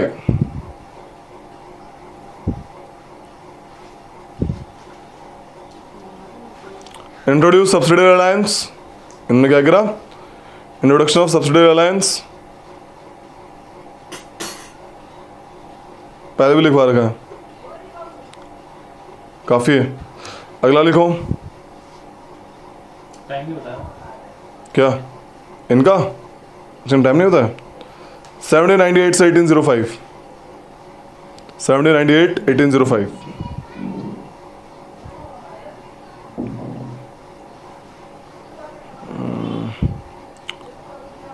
Lord Hastings लिखो, Lord Hastings.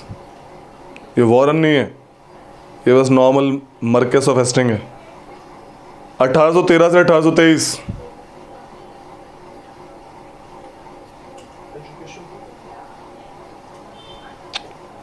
Treaty of Sugauli after Anglo Nepal war इनके टाइम में साइन हुई थी।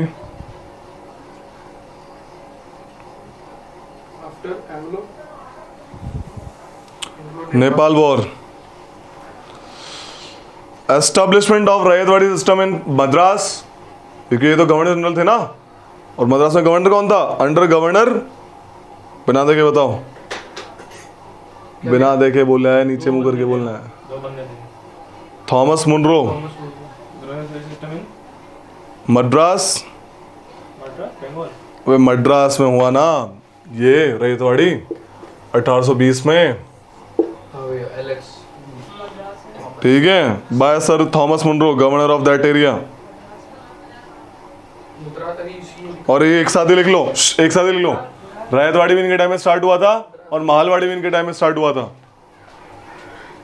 ठीक है,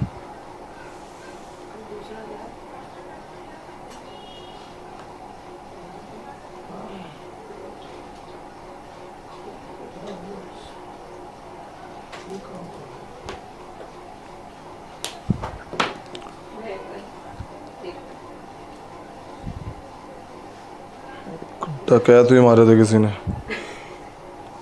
डकैत भी देखना है।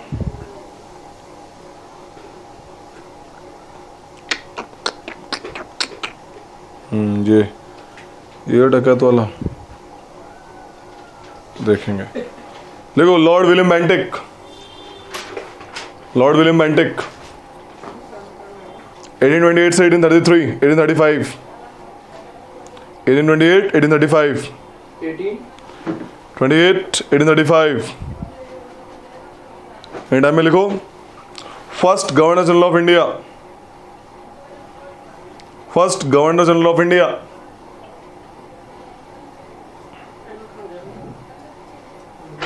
जल्दी जल्दी लिखो रे। Ban on Sati,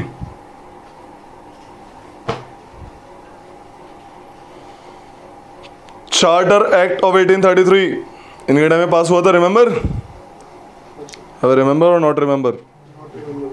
very good. Also called Saint Helena act, इसको सेंट हेलेना एक्ट भी कहते हैं।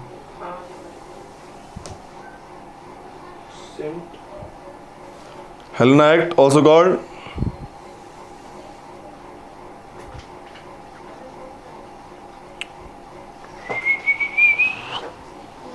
सप्रेशन ऑफ थगीज, इन्होंने करे थे। क्वेश्चन आता है suppression of thugs. Aamir Khan की मूवी देखी है? वो हमारे केमिस्ट्री वाले सर थे, उन्होंने रिकमेंड करते कि बिल्कुल मत देखना। Sir Charles Metcalfe. Next one is sir Charles Metcalfe. 1835 से 1836, एक साल के लिए बताओ।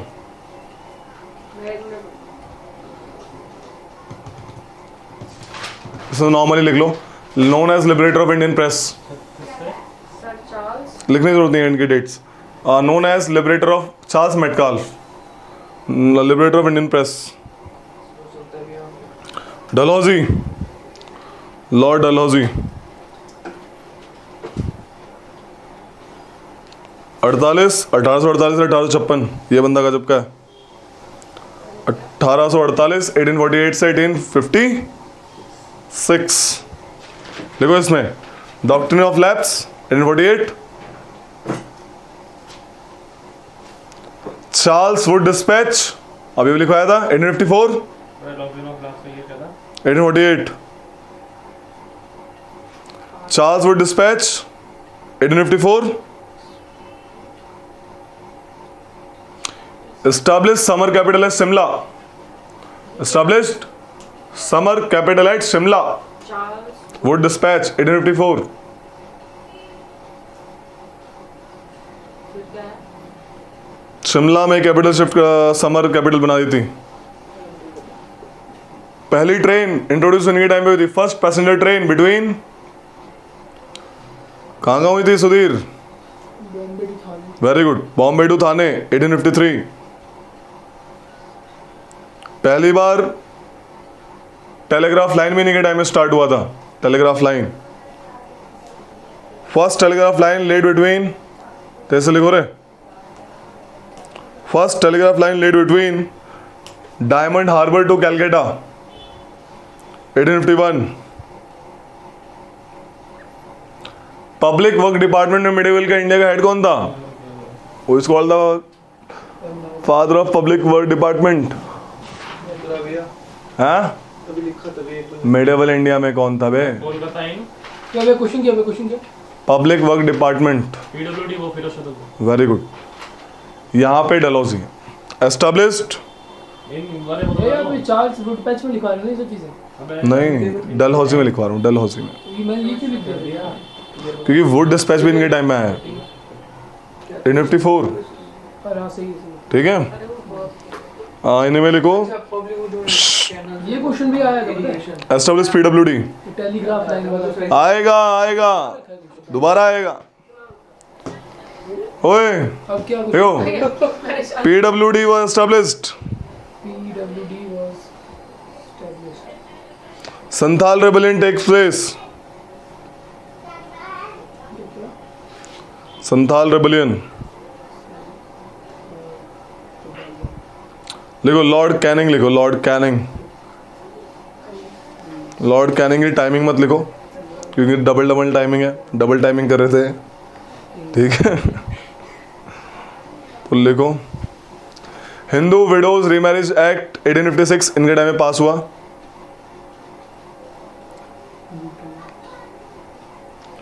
$1857 का रेबेलियन के टाइम से, लाइक इंडियन रेबेलियन ऑफ 1857। ये उसका रीमैरिज एक्ट का ये क्या होता है? ये बताया था क्या? रीमैरिज एक्ट का 1856 इंडियन रेबेलियन ऑफ 1857 है ना, 1857 का सिपाही mutiny, first war of independence. Indian rebellion, government of India act 1858। तो वो तो लिखा दो क्या इनकी टाइमिंग वॉइस रॉय। 1850 लिख लो, वही लिखवा रहे, लिखो। First voice of India,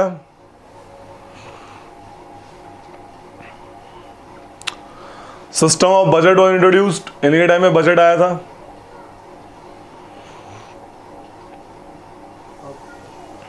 white mutiny इनके टाइम में हुई थी, व्हाइट म्यूटिनी इन 1859।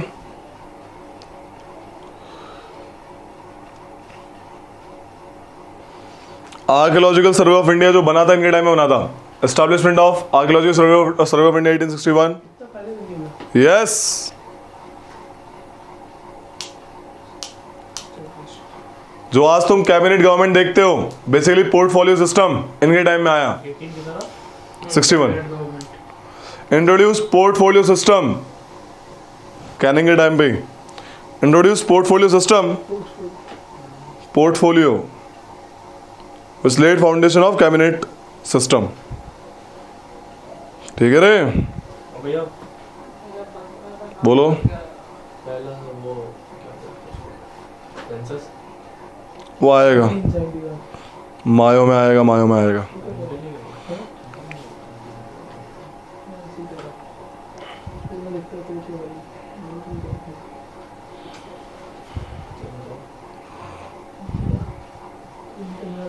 ये आ गया, देखो लॉर्ड मायो 1869 से 1872, 1869 से 1872 आ रहे हैं, आजाद होने वाले हैं। 1869 से 1872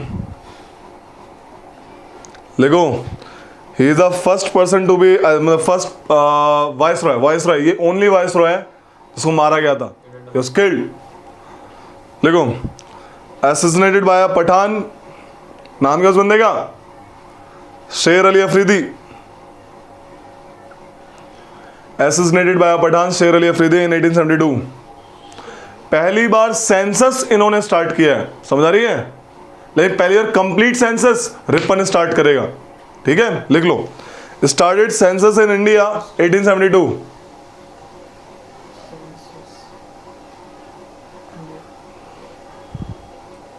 समझ आ रही है रे, नाम है उसका शेर अली अफरीदी, शेर अली अफरीदी, पठान है, Pathan. Statistical survey of India इन्होंने एस्टैब्लिश किया, establish statistical survey of India.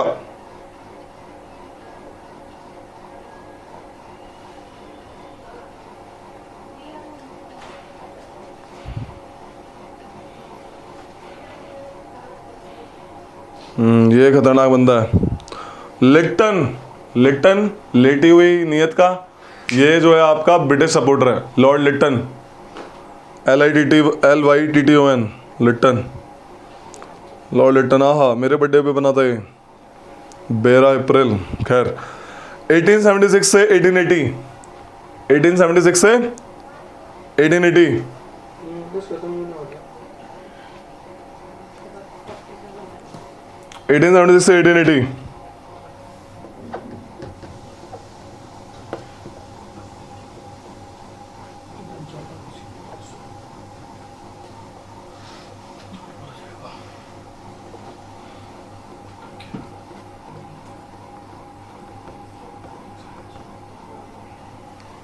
ठीक है,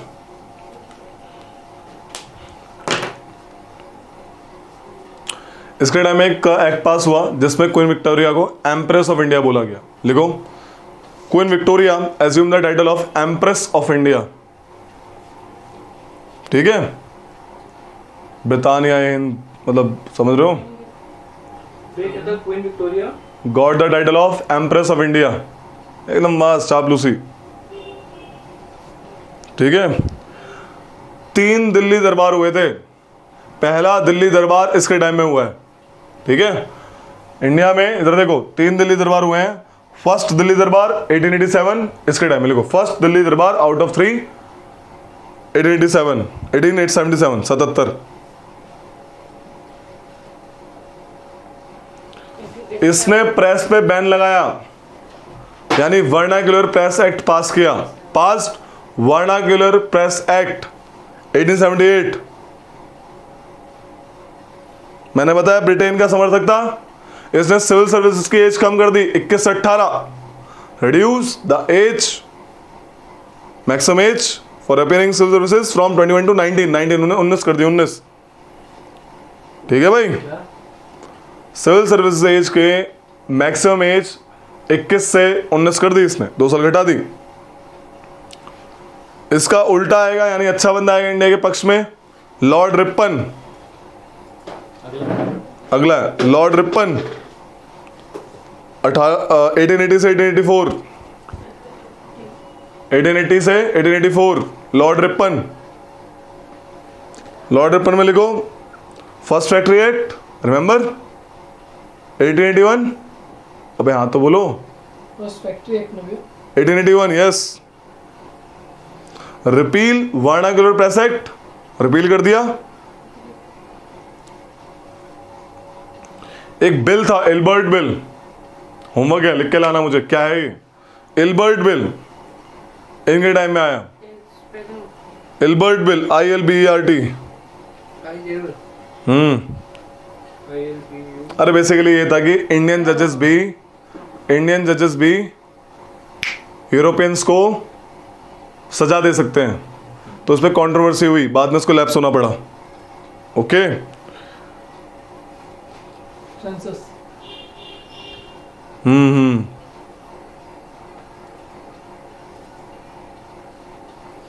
father of local self government,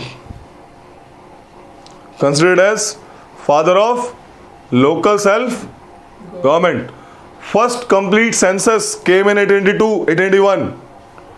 First complete census came in 1881. इन्हीं के टाइम में. ये केवल 1881 82 81. 81 में हो गया. हाँ. अगेन इंक्रीज्ड एज 21 कर दी थी सिविल सर्विस की. Civil service age increase to 21. Maximum age ली. हाँ. इतना जल्दी बनना पड़ा. यस. डफरिन का पता ही है, कांग्रेस डफरिन के टाइम में आई है, लिखवाने की जरूरत नहीं है. कितनी कर दी थी एज? 21 21 पिटाई हो जाएगी. 2 बार 21 साल का हो. 21 कर देता है. लैंसडाउन 1888 1894. लैंसडाउन 1888 1894. 1894 88 से 94. Age of consent act pass in 1891. 12 से छोटी लड़कियों की शादी नहीं होगी. Age of consent act pass in 1891. Second factory act passed 1891. Remember.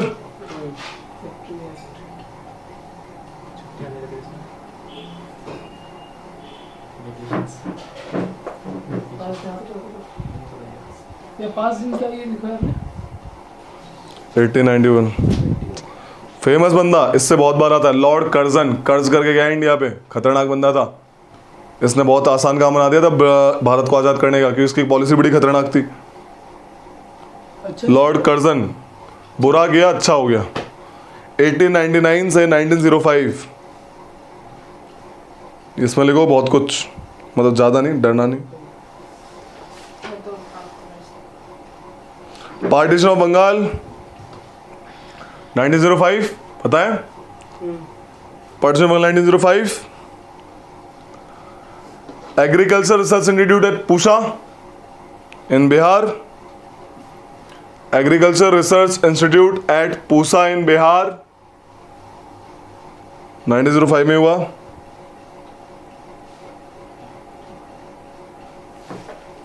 Second Delhi दरबार इनके टाइम में हुआ 1903.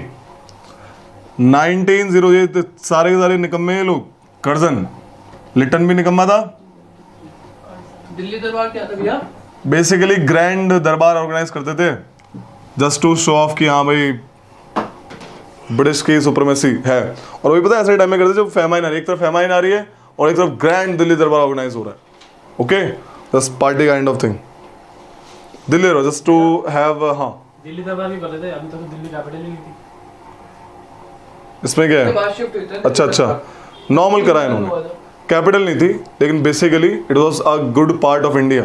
ओके तो दिल्ली दरबार नॉर्मली मे बी लाइक कोई आता था जब ब्रिटेन का कोई बंदा आता था एंड में कोई भी आता था उसको ऑर्गेनाइज करने के लिए. एक बार देख के आना इसको. ठीक है just to show off the prestige of crown. वहाँ पे महल और सब बन गए थे ना पहले से. बिल्कुल. सेकंड दिल्ली दरबार सेकंड दिल्ली दरबार के टाइम में हुआ था. ठीक है. पुलिस कमीशन फॉर्म हुआ था इनके under. Police commission under sir Andrews Fraser. Under sir Andrews Fraser. Sudhir बंदा मस्त है. क्या नाम बोल रहा है. Thank you. एंड्रू नाम बोल रहा है. आजाद होने वाले हैं. Lord Minto. लॉर्ड मिंटो 1905 से 1910.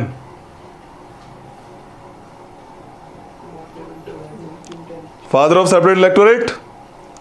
भैया 1905 से 19 10. 5 साल ही बस.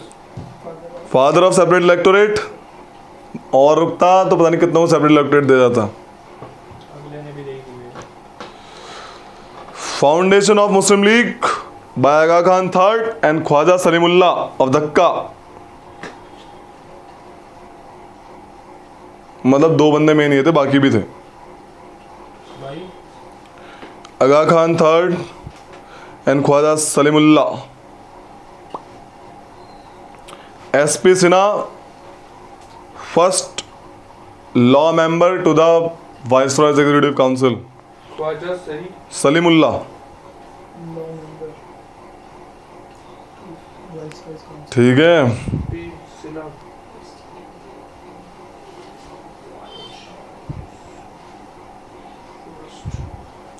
अगला लिखो.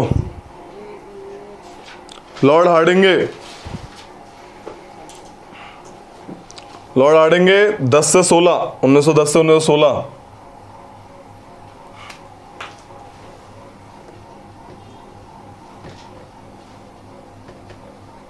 LCH light combat helicopter.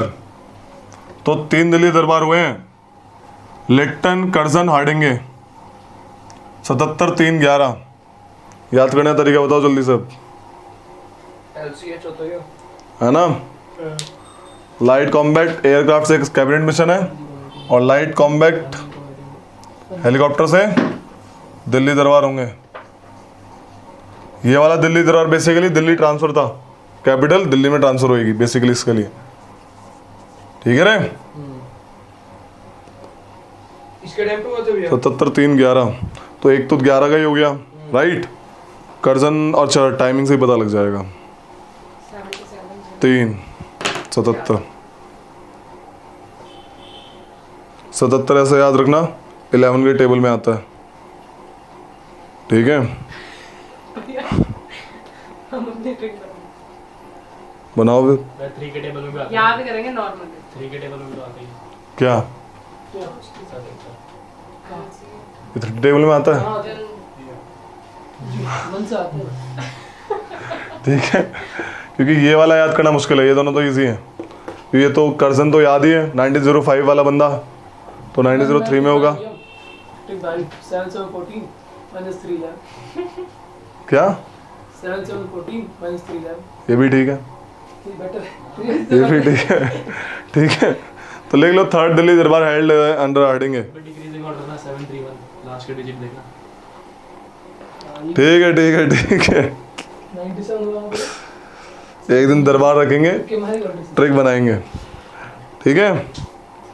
जल्दी कर annulment of partition of Bengal, सबसे पहले नहीं होने वाला भाई। वेट कर दो यार। ठीक है। इसमें इसे हाँ भैया एनलमेंट ये क्या एनलमेंट पार्टीशन ऑफ बंगाल हटा दिया था ना इसने, उसने करा था, इसने हटा दिया। एनलमेंट वे NNUL ये क्या स्पेलिंग बताया हुआ है, एलिमेंट ऑफ गया पार्टीशन ऑफ बंगाल। पार्टीशन में बना transfer of capital from Calcutta to Delhi 1911। Transfer of capital from Calcutta to Delhi 1911।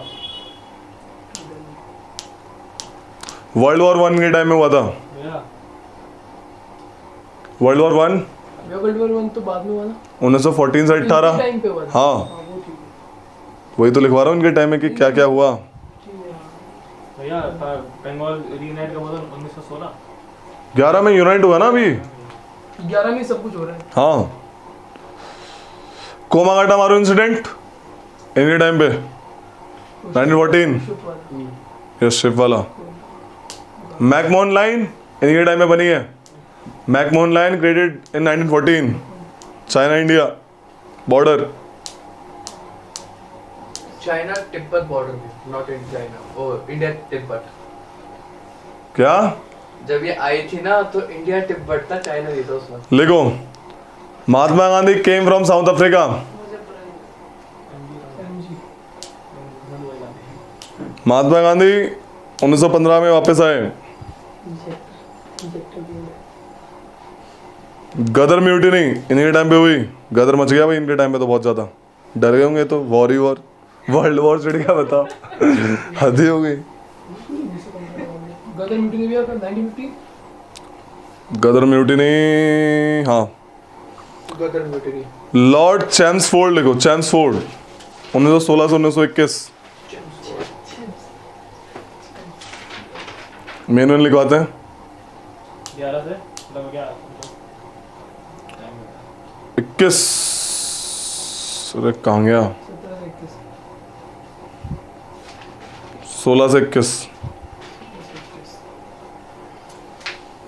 Home rule league movement by Tilak and Annie Besant 16 में हुआ था, 1916। समझ आ रही है? होम रूल ना। फर्स्ट वुमेन्स हार्डिंग है ना, ये हार्डिंग लिखवा रहा हूँ। Chelmsford. Chelmsford home rule league movement तो लेट नहीं हुआ था पर 1916 में हुआ था बे, 16 में हुआ अप्रैल सितंबर 16। दोनों एक होगा। अप्रैल में आता उसको first women's university established by DK Karve at Pune. First women's university established by DK Karve at Pune. University by DK Karve Pune. बार बार नहीं पूछने का, पिटाई हो जाएगी। नेक्स्ट वन है Lucknow pact 1916।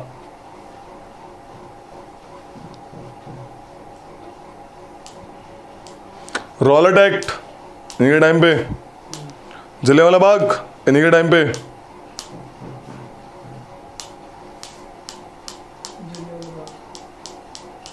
Non cooperation movement इन्हीं के टाइम पे।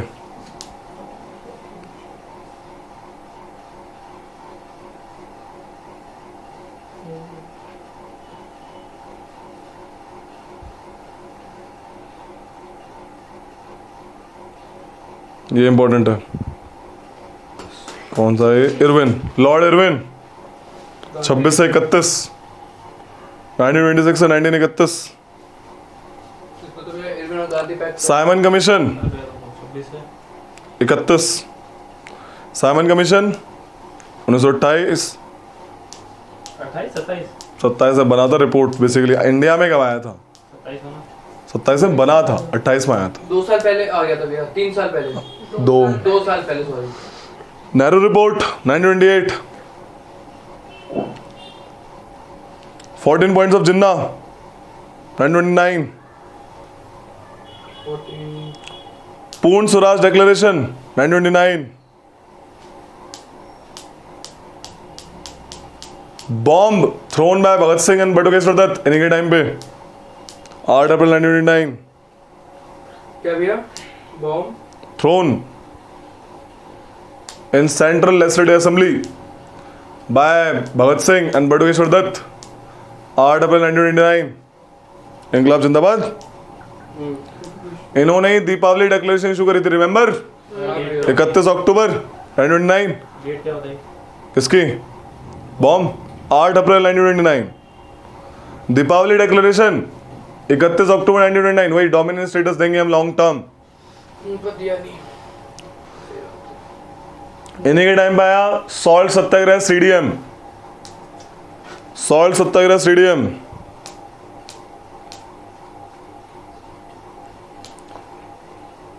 फर्स्ट राउंड टेबल कॉन्फ्रेंस इन्हीं के टाइम पे हुई थी, फर्स्ट आरटीसी।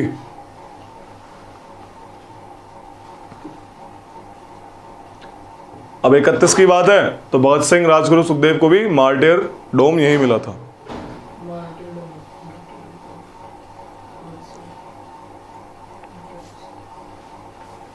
तो बहुत कुछ कर दिया। अगला है वेलिंगटन, लॉर्ड वेलिंगटन। भैया पैक्ट लिखवाई नहीं आपने? कौन सा pact? Gandhi Irwin pact. Very good.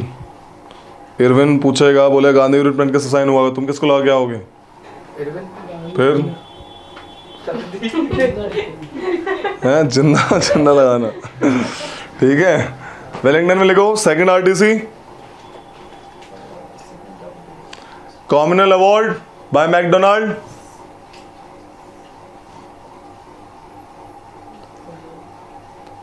Poona pact between mister Gandhi and Ambedkar. मैं थोड़ा लेट छोड़ देना। Okay okay okay okay, I am sorry, I will decrease my speed. आराम से लिखते हैं। पूना पैक्ट के ऊपर लिखो कि हैंग हो गया रे तुम्हारा फोन। नहीं भैया, MJ Gandhi and B R Ambedkar 32। Third RTC भी इनके टाइम पे भी बाद में, एकदम chronology. Okay,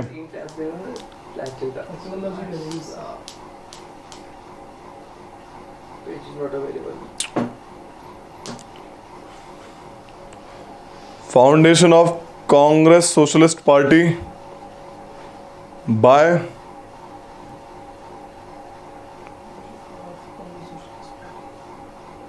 rap RJ Raj. अरे राज ने करी थी आरजे।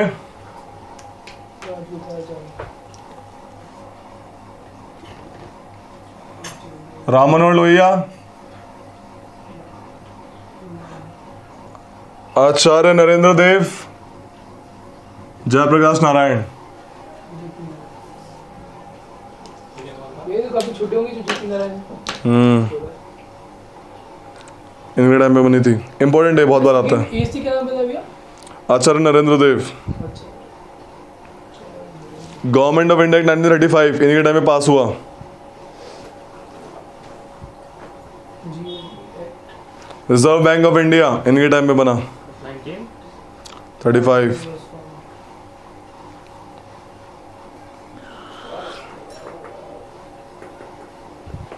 Lord Linlithgow 1936 1943। एंड वाले इंपॉर्टेंट हो जाते हैं। क्या लॉर्ड? लिनलिथगो 1936 से 1943।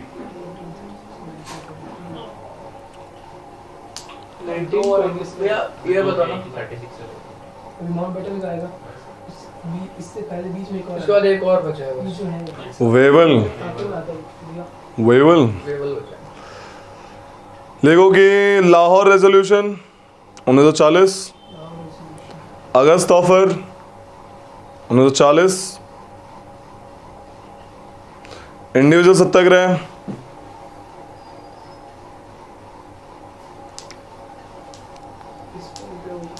Cripps mission, quit India movement,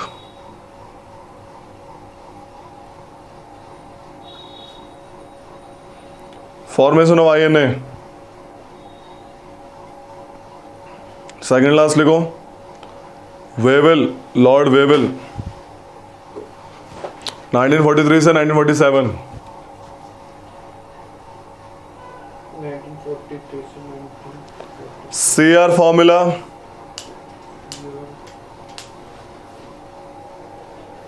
formula Wavell plan यानी Shimla conference, Wavell plan Shimla conference,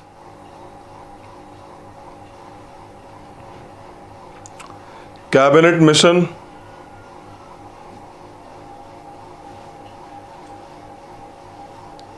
direct action day 16 अगस्त 1946,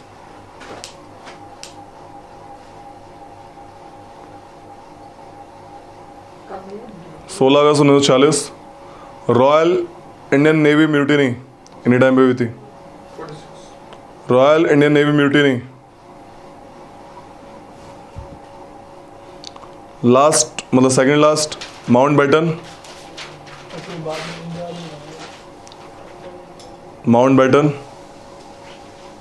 इनकी डेट मत लिखो, बस लिख लो कि he was the governor general at the time of independence, governor general at the time of independence, ये उससे वापस गवर्नर वाइसरॉय होगा ना? वायसरॉय। अच्छा बाद में गवर्नर जनरल ही बोला इनको, बाद में, क्योंकि ना क्योंकि वायसरॉय तो डायरेक्ट रिप्रेजेंटेटिव क्राउन है, राइट, तो from there is not a representative crown, समझ रही कहानी। रेड क्लिफ कमीशन, इसी में आता हाँ,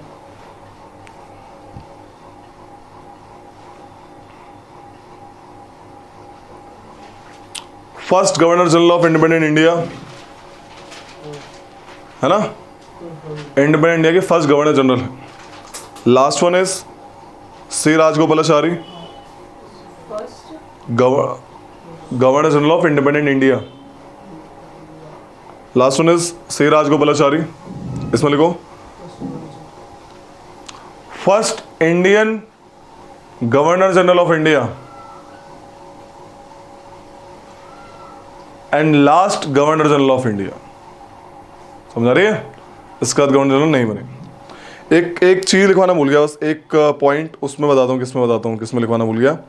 इन वेलिंगटन, वेलिंगटन में लिख लो पाकिस्तान डिक्लेरेशन भी यहाँ हुई थी 1933, मैं वो लाहौर रेजोल्यूशन लेकर ला।